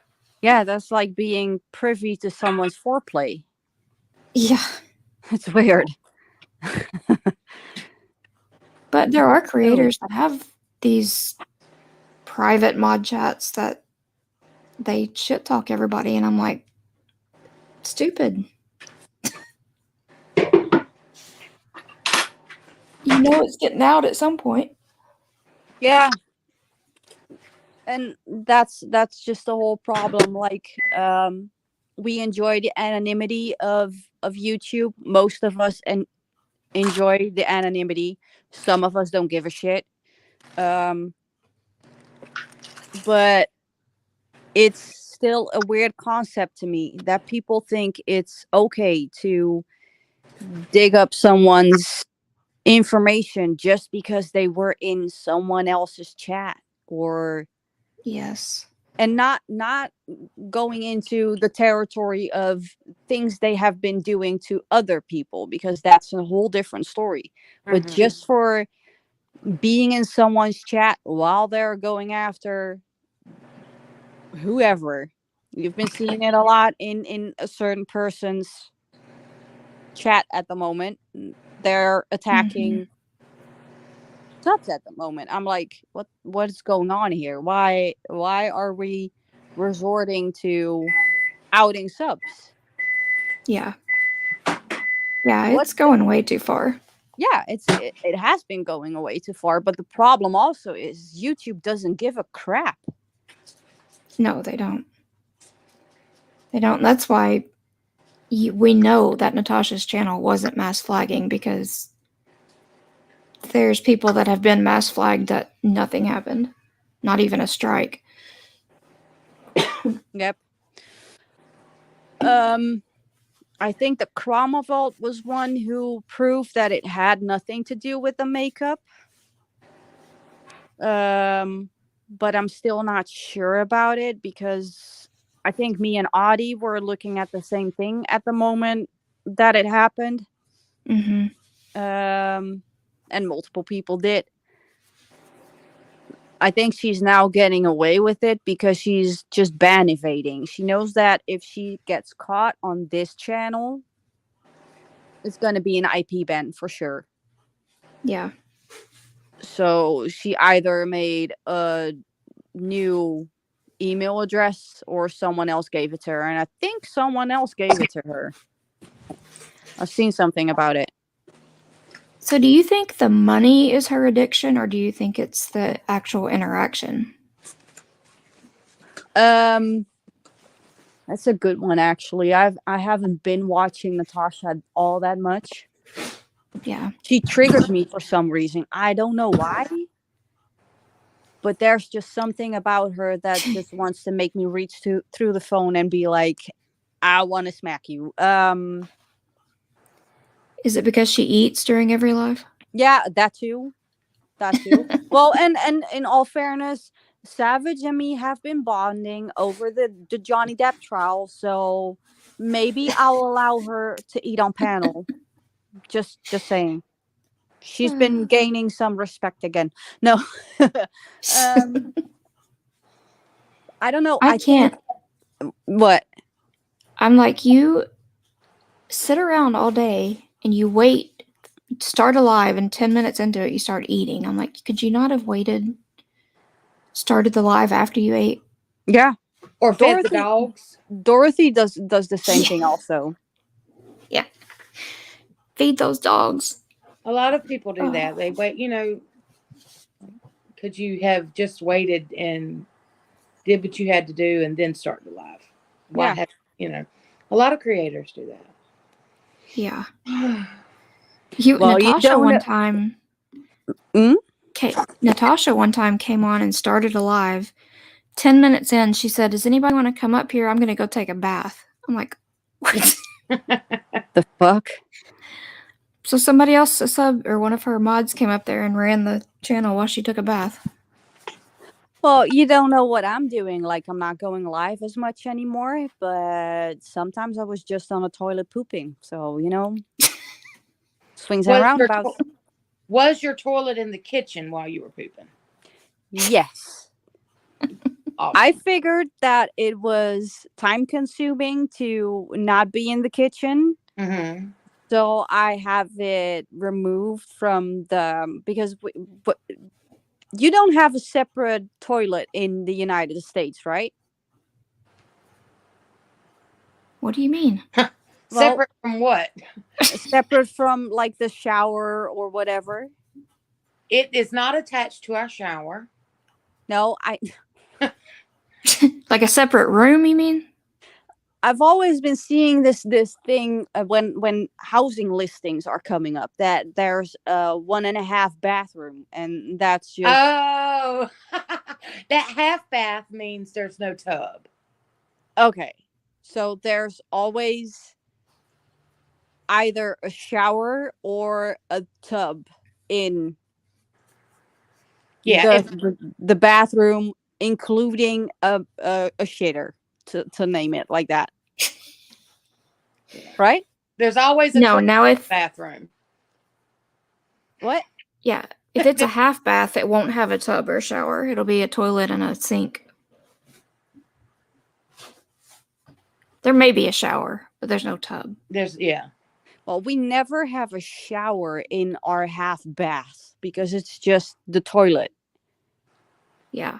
Is there a place for you to wash your hands? Yeah. That's okay. There's Well, that's sink. normally the half bath. The tub or shower is normally not included in the half bath. Okay, you guys just confuse the fuck out of me in the United States. I just don't know anymore. But yeah,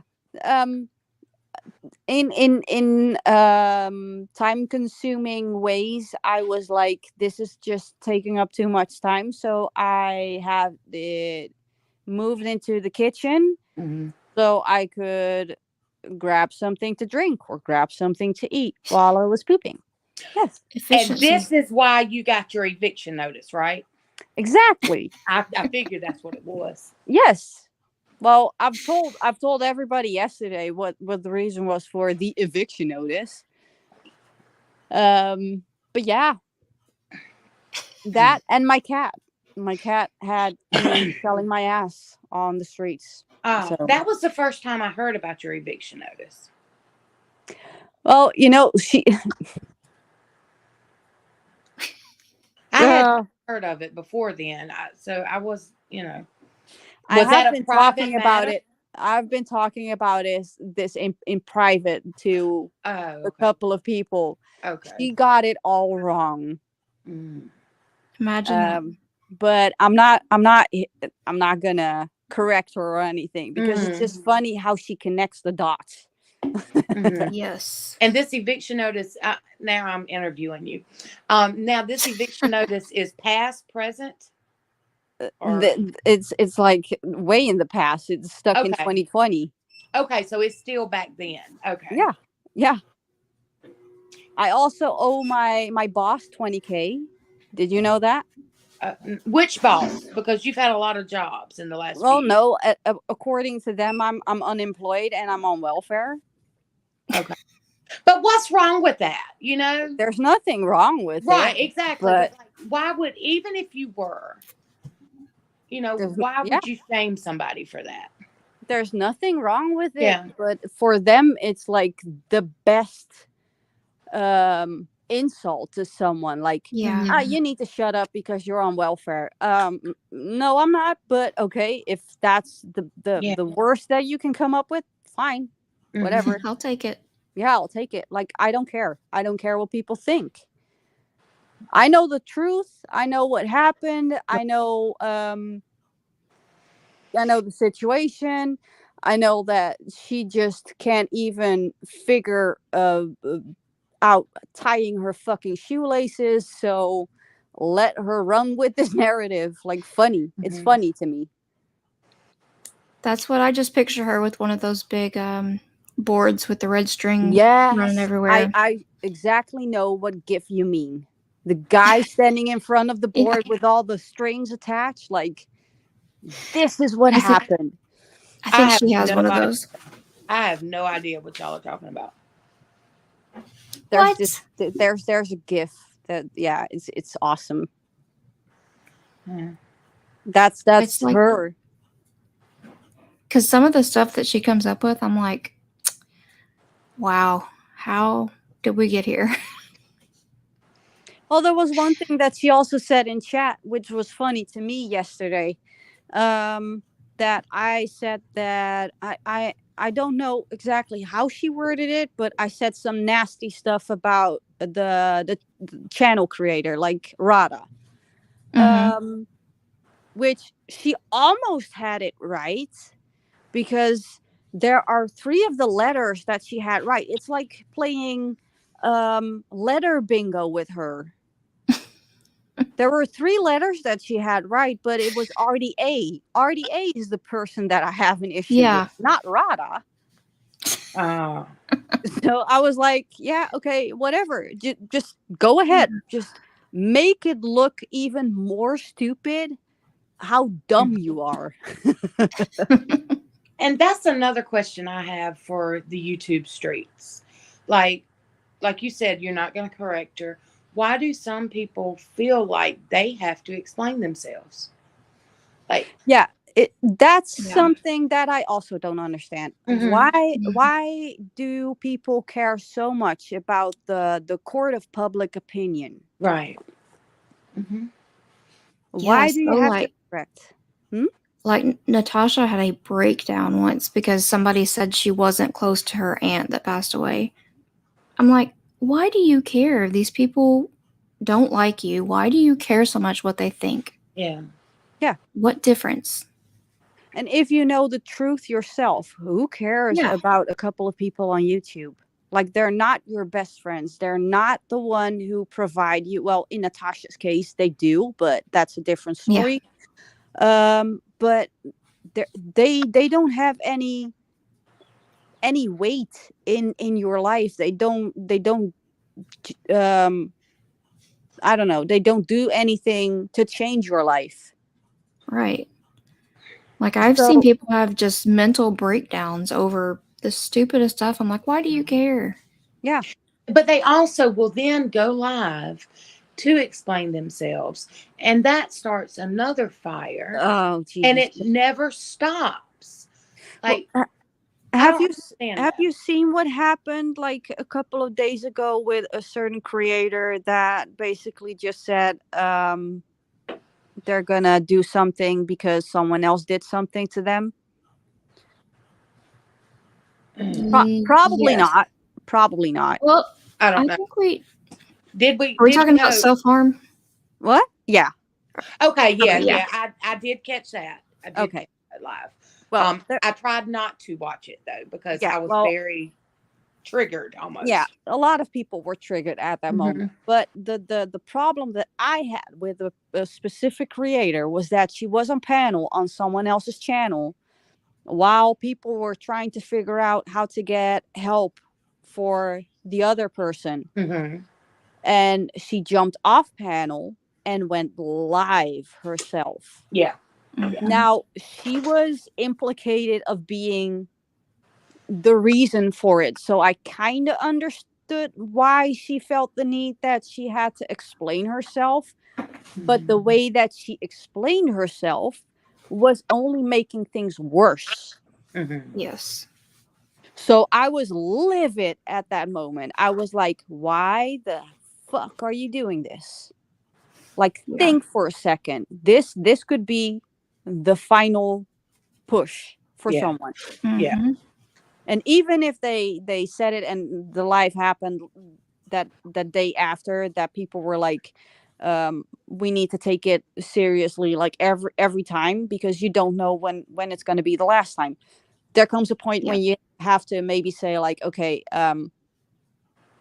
you're not going to hold us emotionally hostage, but I don't know this person, so I'm going to take it as serious. And I was, I also had to just throw my phone in a corner of the room and was like, yeah, this is too much for me. I don't want to deal with this. I'll check back in a couple of hours and see if something happens or whatever. Yeah, it was a lot.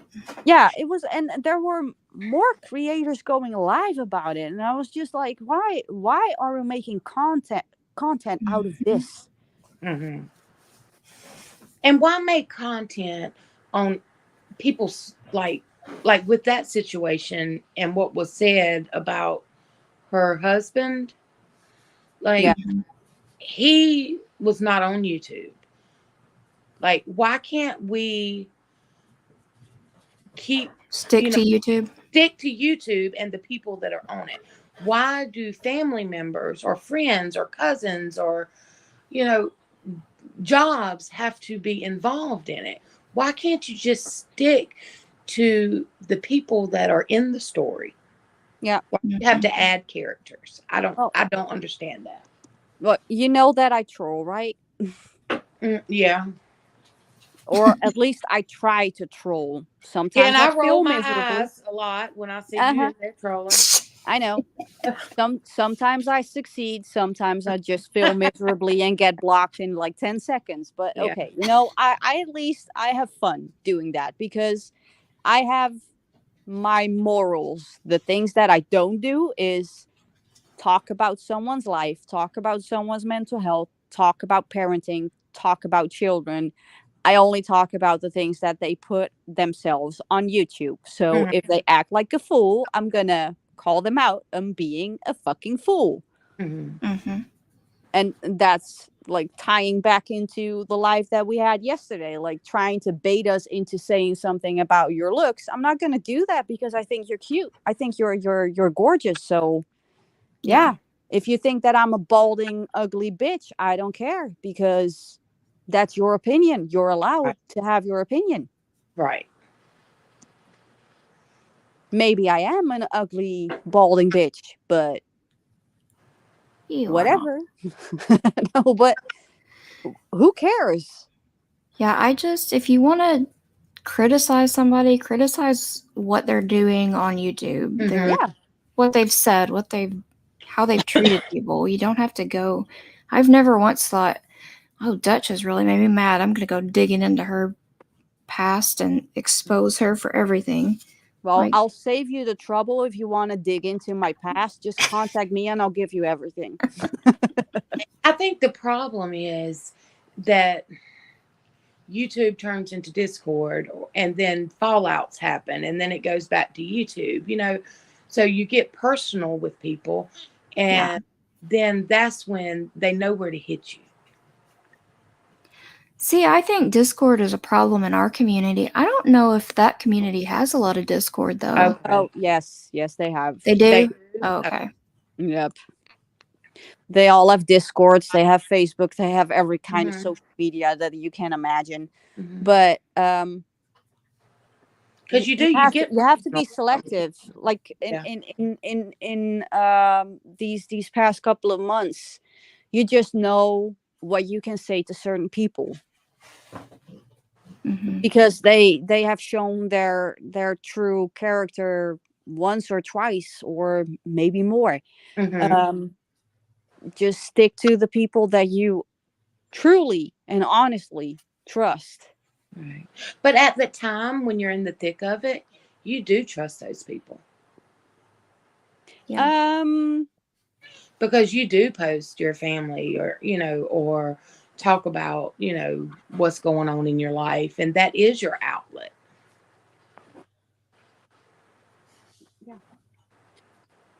Sorry. Yeah, I don't know. It's just I try do. To, I think Discord, a lot of our problems started in Discord. Before we had Discord, it seemed less complicated. Well, yeah, and the creators were going after each other. Right. The subs weren't messed with. Discord kind of replaced, in my opinion, the messenger chat, the group chats. See, I was never in group chats on Facebook. So. Oh, I was in so many group chats. I don't even know anymore. Okay. See, I wasn't in any of those. So I was in a couple. But I think those got exposed too on YouTube. Yeah, they did, and Discords are gonna. But this is the thing, like, and this is like, take responsibility for what you yourself put out. Make sure that you don't put things out that you don't want, and it's a double-edged sword again, because you expect to be with friends and you expect them to, uphold your privacy or just treat you as a human being, but you never know when someone is going to flip, right? So, and then they can flip back years. Oh, I've been a flipper, you know that, like, yeah, but I mean they could just go back to something you said 2 years ago, and you don't feel that way anymore. Oh yeah, we have the creator still stuck in 2020. We need a rescue team actually for that person. Yeah. just getting her back into 2022 and introduce her like very slowly into like, okay, this is going on in the world. It's no longer about Michael Long anymore. Nobody's going after each other, or at least not in this community. We're trying to just have a good time, and there's a war going on YouTube and in real life, and welcome to 2022. Have fun. Bye-bye. I just can't understand it because I know, like, I know you, Mo, especially, we've been sent things privately by people that we know things, but we would never think about exposing them. Mm-hmm.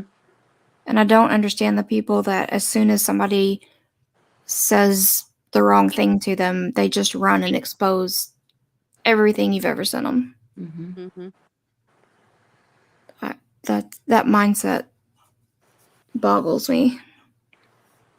Well, I just want to say I'm a proud member of Screenshotters Anonymous.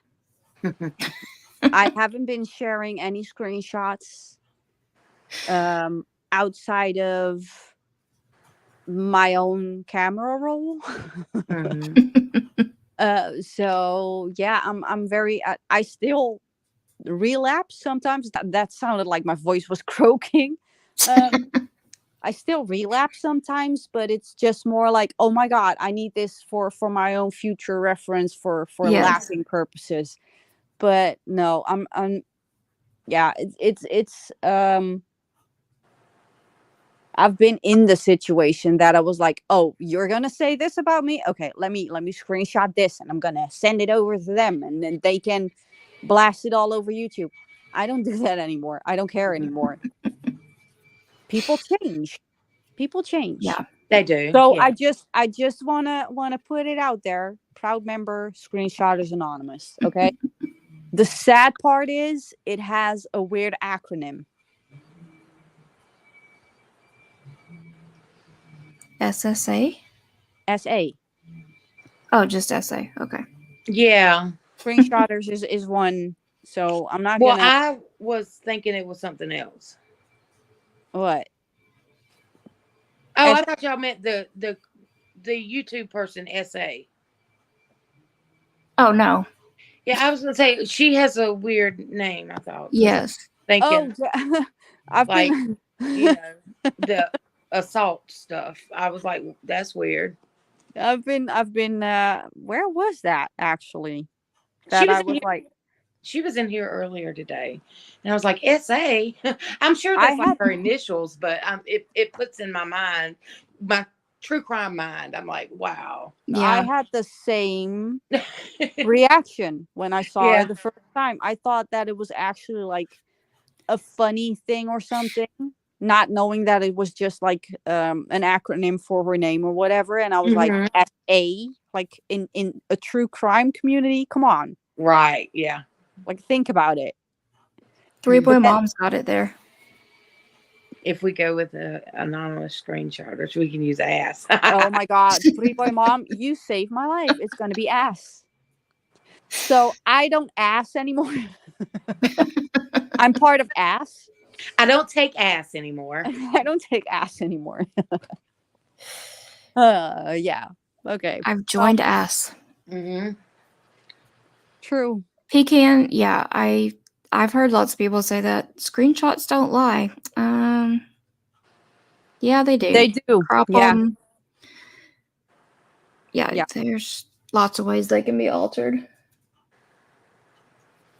And if you only see a little part of a conversation, Yep. Yeah. they paint a narrative for you. And I just don't think that like any private conversations like that need to be on a public domain. That's just me personally. I could have probably cleared myself with a lot of stuff if I would have done that. Mm-hmm. But I don't feel like I mean, I still have like loyalty Because you have morals. Yeah, and I have like a little loyalty to people that I talk to privately. Yeah. Even if I don't even talk to them anymore, I don't want to go there. Yep. And I don't understand why other people do. Like, I don't know.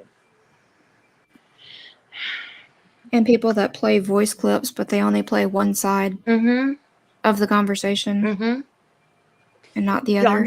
Johnny Depp trial. Johnny Depp trial. Yeah. Oh, it's the perfect I haven't been watching example.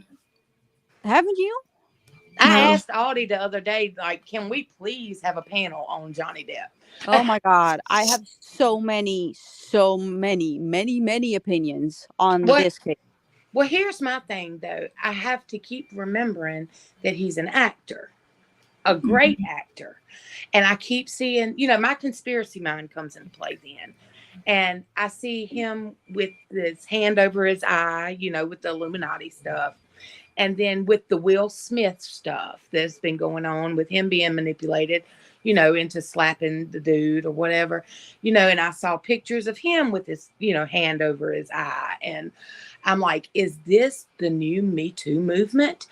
Are they trying to, you know, start another like Me Too movement for men? Why is it, you know, it's just all in my mind and I'm overthinking everything. But they're actors. How do we know that any of this is even going on? They're actors. How do we know we're not watching Hollywood on court TV? You know? Okay. There's actually like a very good content creator on YouTube called The Behavioral Arts. He does a lot of like he checks micro expressions and he checks he does body analysis, like what's the baseline, how are they acting when, or how are they presenting themselves when they feel comfortable, that's the baseline, and when are they lying, when there are micro expressions. Wow, Somebody's vacuuming. Yes, that'd be my husband. But with Johnny Depp, you also have to remember the fact that he has been blacklisted. He has been, well, basically, let's start from the beginning. Ever since he started to becoming famous, he was always very private. He was always shy. He was never the kind of the person that would be really into the red carpet things and wanted the paparazzi to see him or anything. That is what I'm seeing right now. He's very uncomfortable on the stand. He's very uncomfortable being on display, but he had made the choice to have this on public TV because he has been ripped a new asshole on public by court of public opinion. He's been blacklisted because of false accusations. Maybe there are some truths to whatever Amber is claiming, but not in the extent that she says happens. Because there are multiple layers to domestic violence, and we all know that. Yeah, that's hard because he is an amazing actor. I mean, look at some of the stuff, Willy Wonka and Yep, but he's always Edward Scissorhands. Yeah, he's hiding behind a character. He's never himself. Yeah.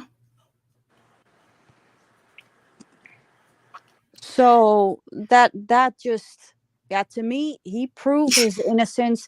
I'll be waiting for her testimony and whatever is gonna happen. I like to sit on his face. Yeah, you and me both. You and me both. For a 58-year-old man, fuck me. Yes. And his little smart remarks, you know, when he was being questioned or whatever, interviewed or whatever, examined, whatever you call it. I mean, they were just hilarious. You know, like when he was calling her a fat ass, or like when the guy asked, do you think that you are bigger than Amber Heard? And he was like, I wouldn't say that. I just thought it was hilarious, you know, but I still can't, in the back of my head, he's an actor, you know, but I feel sorry for him. Yeah. I genuinely feel sorry for him. But could it be a play?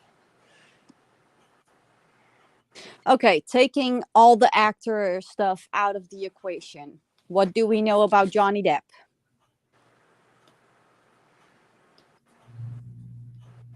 He's been privy to domestic violence as a child because his mom was abusive. He didn't have like a stable childhood because they were moving a lot.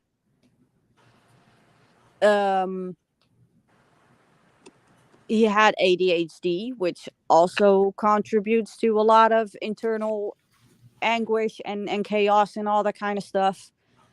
Apparently, he's also been diagnosed with bipolar disorder. I've seen someone said, but I'm not sure if that's true. Right. But yeah, all those things contribute to someone with a lot of inner turmoil, and not having a loving. It's nature versus nurture. He's not had the most loving upbringing. So one thing that he said on the stand was, I basically fell in love with my mom. I was in a relationship with my mom. That is something that I think a lot of people that have been in abusive relationship can relate to if they experience that in their childhood or whatever. It's always something that comes back. It's like a repeating pattern because it feels familiar. So Right. Yeah. Well, could we say that about the YouTube creators? Oh yeah, sure. Yeah. Because it's a familiar pattern. Of course. Like, how do we break the cycle?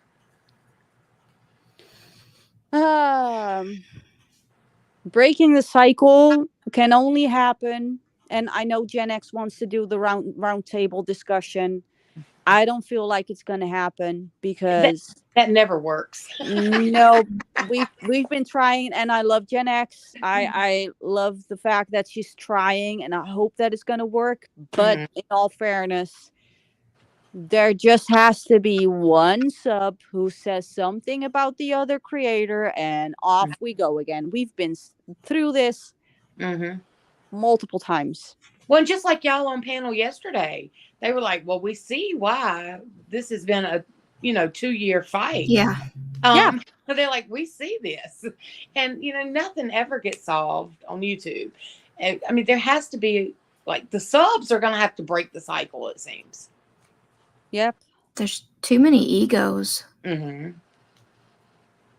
Well, that's the thing. There's never someone on YouTube that is willing to say, you know what? It's no use. It's never gonna change. So I'm just gonna move in a different direction. Yeah. Some people try, some creators try, but they get like reeled back in. But at the same time, the subs. That's the problem. Yeah, the subs, if they could say, okay, this is enough, and stop watching. But as long as people are watching, as long as there's an audience, they're going to perform. But in all fairness, like, we have creators that we like, and we have creators that we don't like. But we watch the creators that we don't like.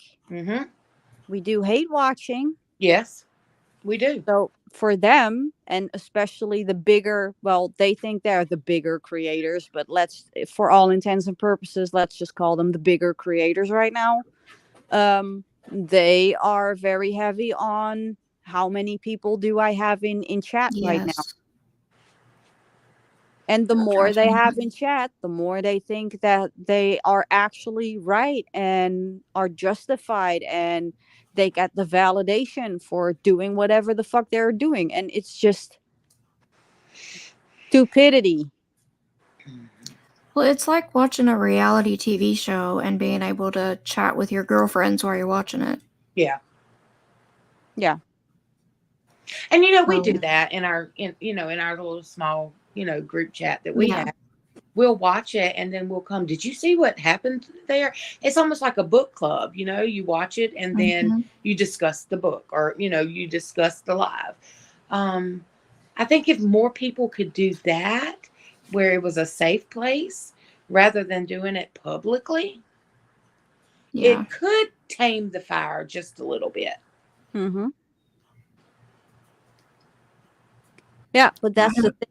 Most of the creators just actually wanted the recognition. They want to be validated. I think YouTube is like the biggest ego trip that someone could be on. Yep. And I think they're all had a big intake in money. Oh when yeah, all this drama kicked off. Do you read? No, I'm dyslexic. No, I read. You do read though. Yeah. So since you've been on YouTube, you're able to still sit down and read a book. Not as much as I used to. Okay, me neither. We need to do some studies to see how have people's lives changed once they started interacting in all this YouTube stuff. Well, it's funny because tomorrow, and this is gonna sound weird, but our government has like allocated like $160 million or $1 billion, I don't know, for people who want to do studies, who want to go to college or just do whatever. So I'm gonna apply for the money tomorrow. Because so you won't get evicted. Yes, exactly. Well, I'm under the bridge anyway, so I just have to do something in the meantime. Well, you'll have to get off welfare if you get this money. True, that's true. But the money is going to the school that I'm going to. Okay. So I'm not gonna get it like in my hands, but I'm gonna do applied psychology. Okay. If I can get the money, if I'm there's a lot of people that want that specific it's almost like a scholarship. They want like a grant type so, thing. Yeah. Okay. There are not a lot of spots open, so we'll have to see, but I'm ready to apply tomorrow and I'm hoping that it's going to work. So that is probably one of the things that I want to dive into while learning about psychology or applied psychology, because I think that's one of the things that's actually prevalent on YouTube a lot. They just a little bit that I looked at these parasocial relationships, they were saying that they believe that there's a psychobiological change in the brain. Yeah, I think so. With overuse of social media. I think so. I used to love, only before we got in this Michael Long case, I only used YouTube to research. And I would get a notebook and I would write down all my researches so I could read it later, and I just learned better by writing down, when I was watching YouTubes. I can't do any of that anymore. I can't sit down and read a book anymore. And I can't watch TV anymore. Like if I have to listen to like YouTube to go to sleep at night, or TikTok, I have to have something like going. I can't go to sleep without noise, without arguing, or and I can't be the only one. No, I have the same. But and this is my take on it, and especially the TikTok and Instagram and all that kind of stuff. People put out this over romanticized version of their lives, which basically just gives you a sense of, I don't know, it's almost like chastising yourself for not having the same lifestyle they have, or for not doing as well as they do, or I don't know, it's YouTube, not YouTube, but Instagram and all that kind of stuff is just the best thing for people with narcissistic tendencies. And I like to watch it from that point of view. Like, what's going on in your head for posting something like this? Like, what's true? What's not true? What are you trying to accomplish with this? Mm-hmm. I like the vloggers, but in all fairness, I'm into Sims. That's like the least messy YouTube community that you can be in, because it's just playing the Sims. Yeah. But it's also creating the perfect life that you don't have. So again, psychology. Mm-hmm. There's a lot of psychology going around. I don't know. It's interesting. So if YouTube was to shut down today, what would you do? Like, what would your plans be? Go to work. You know, I don't even know. I like deleted TikTok app, and I sent Hope and Audie the screenshot this morning. I deleted the TikTok app off my phone, and my screen time was down 41% just because I deleted TikTok off my phone. Like, but I've been more onto YouTube. I spent 9 hours on a day on like social media last week. The week before, it was like 15 hours out of the day. And half of the time it's just me sleeping, having YouTube running. Like, how am I going to be able to sleep if I didn't have social media? Yeah. Well, I think my attention span is way different than it used to be. Mm-hmm. Yeah. Well, let's take it one step further. What if we wake up tomorrow and all of the internet is just shut off? There's a total blackout. Mm. I'd have a panic attack. Way. Yeah. Well, and y'all know, think, I had went as far as, you know, how I did not have Wi-Fi for so long.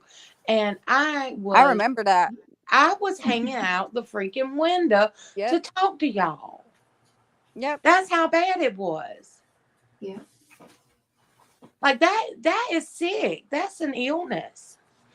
I would sit on the floor with my bad back and stick my hand out the window to talk to y'all all day.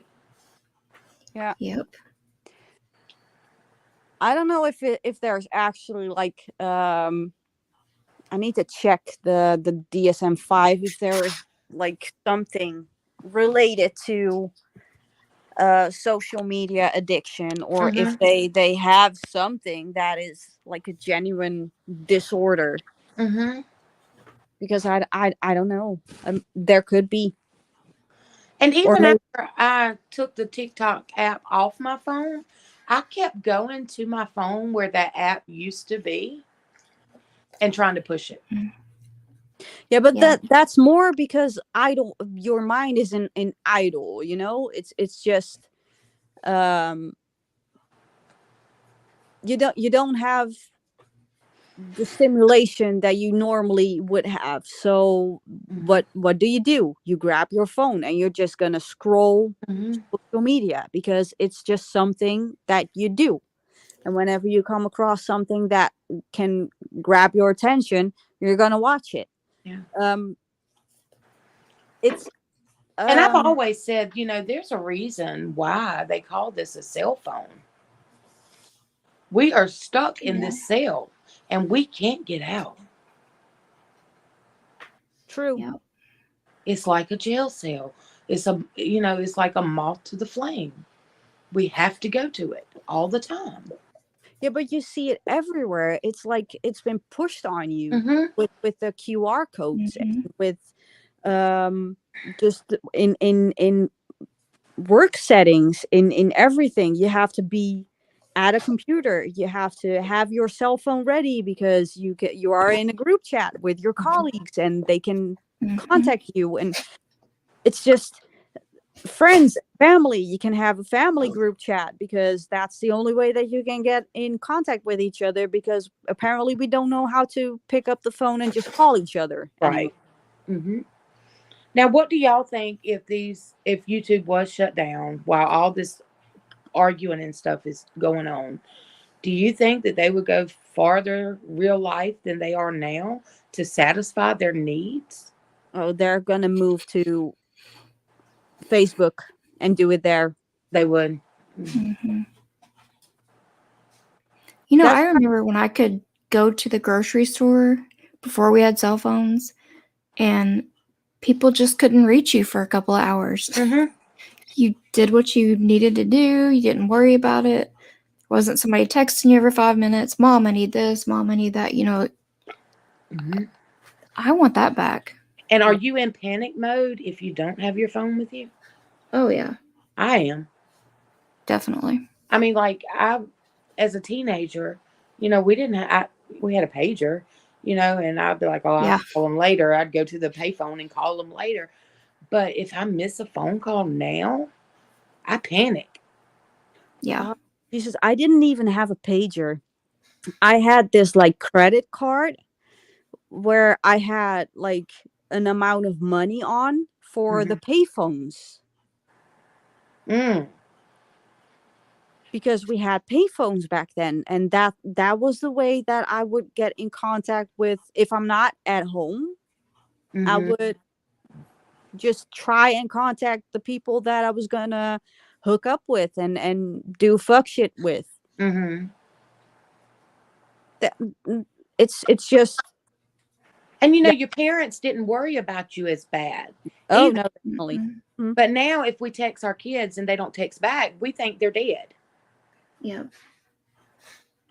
I really do awesome. think that they have changed our brains. I don't know. Three Boy Mom just checked the social media addiction isn't in the DSM yet, but it is listed as a condition needing further study and treated as a gaming addiction. Oh.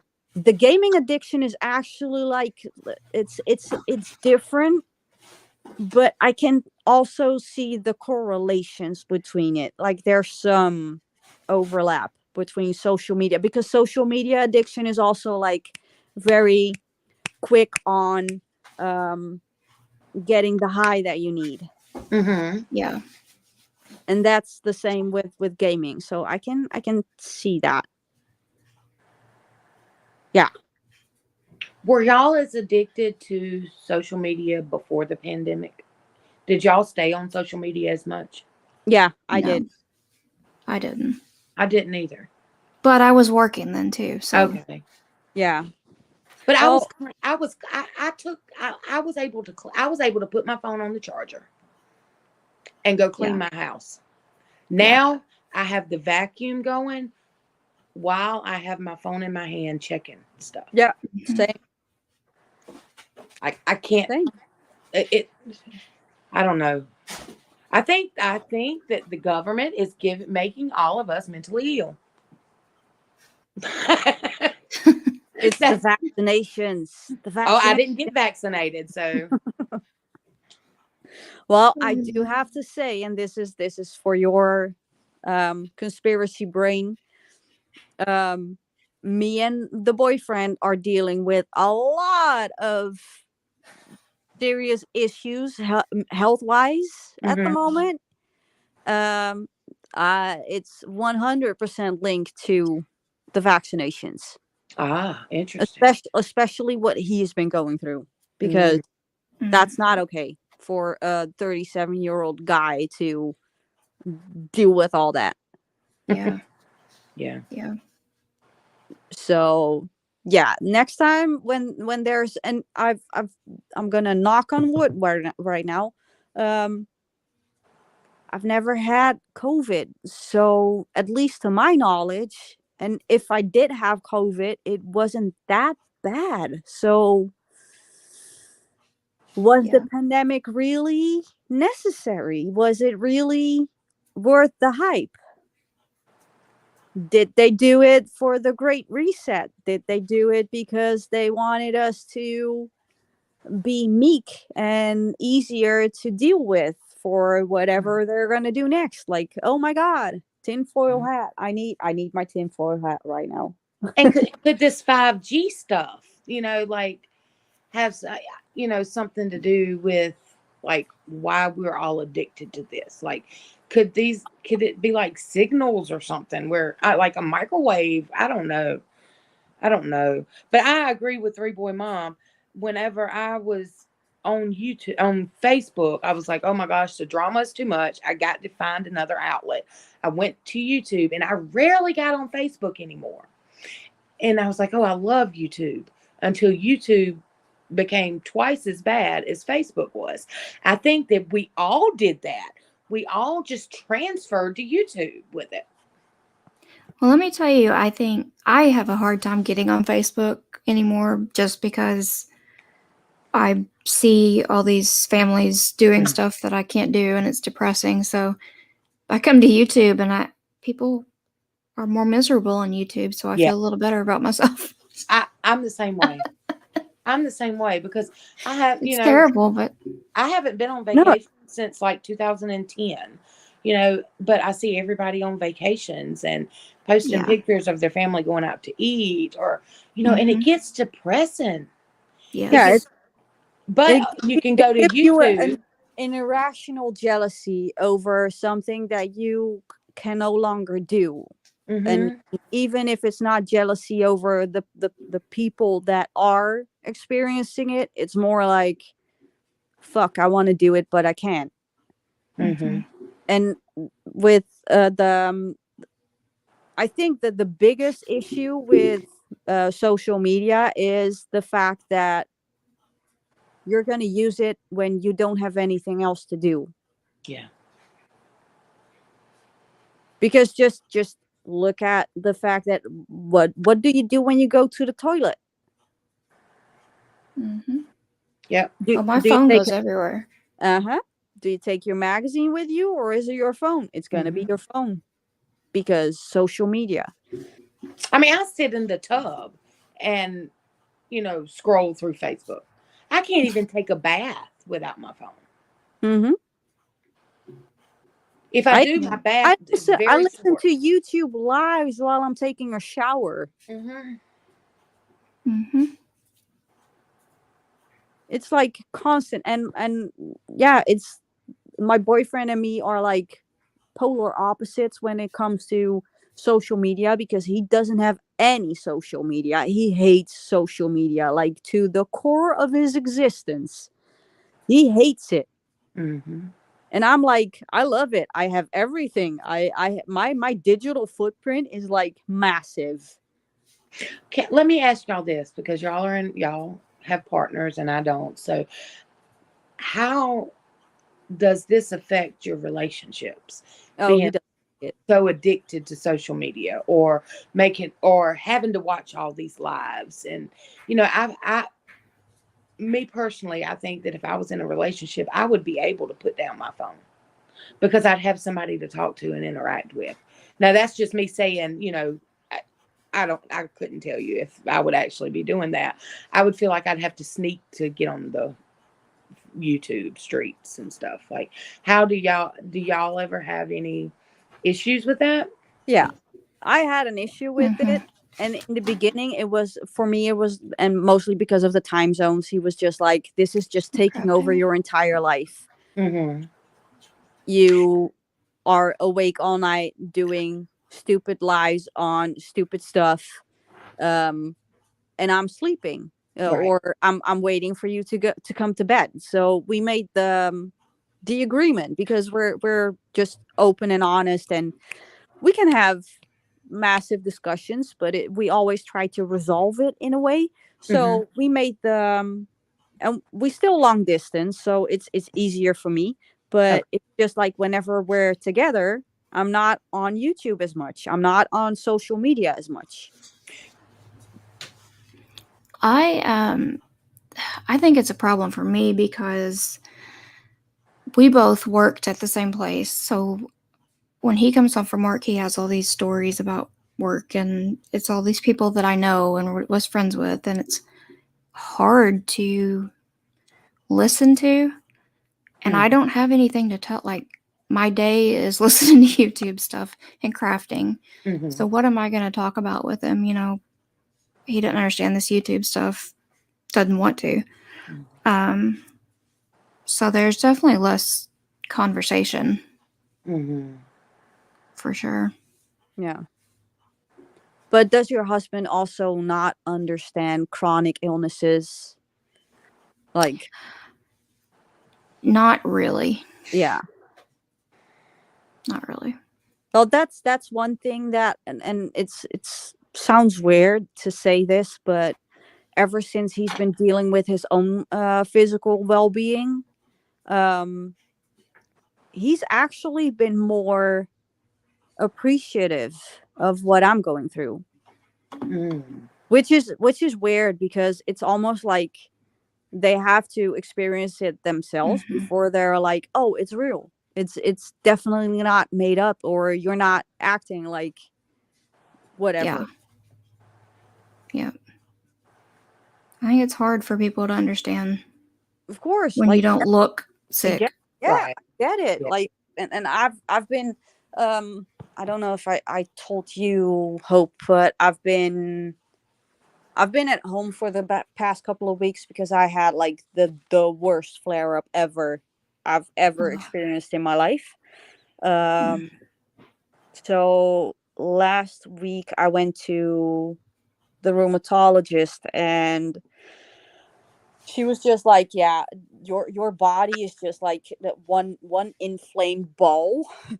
We're going to give you an injection because we need to hit the hot pause. And we also did a couple of tests, and basically what I said, or what it boiled down to,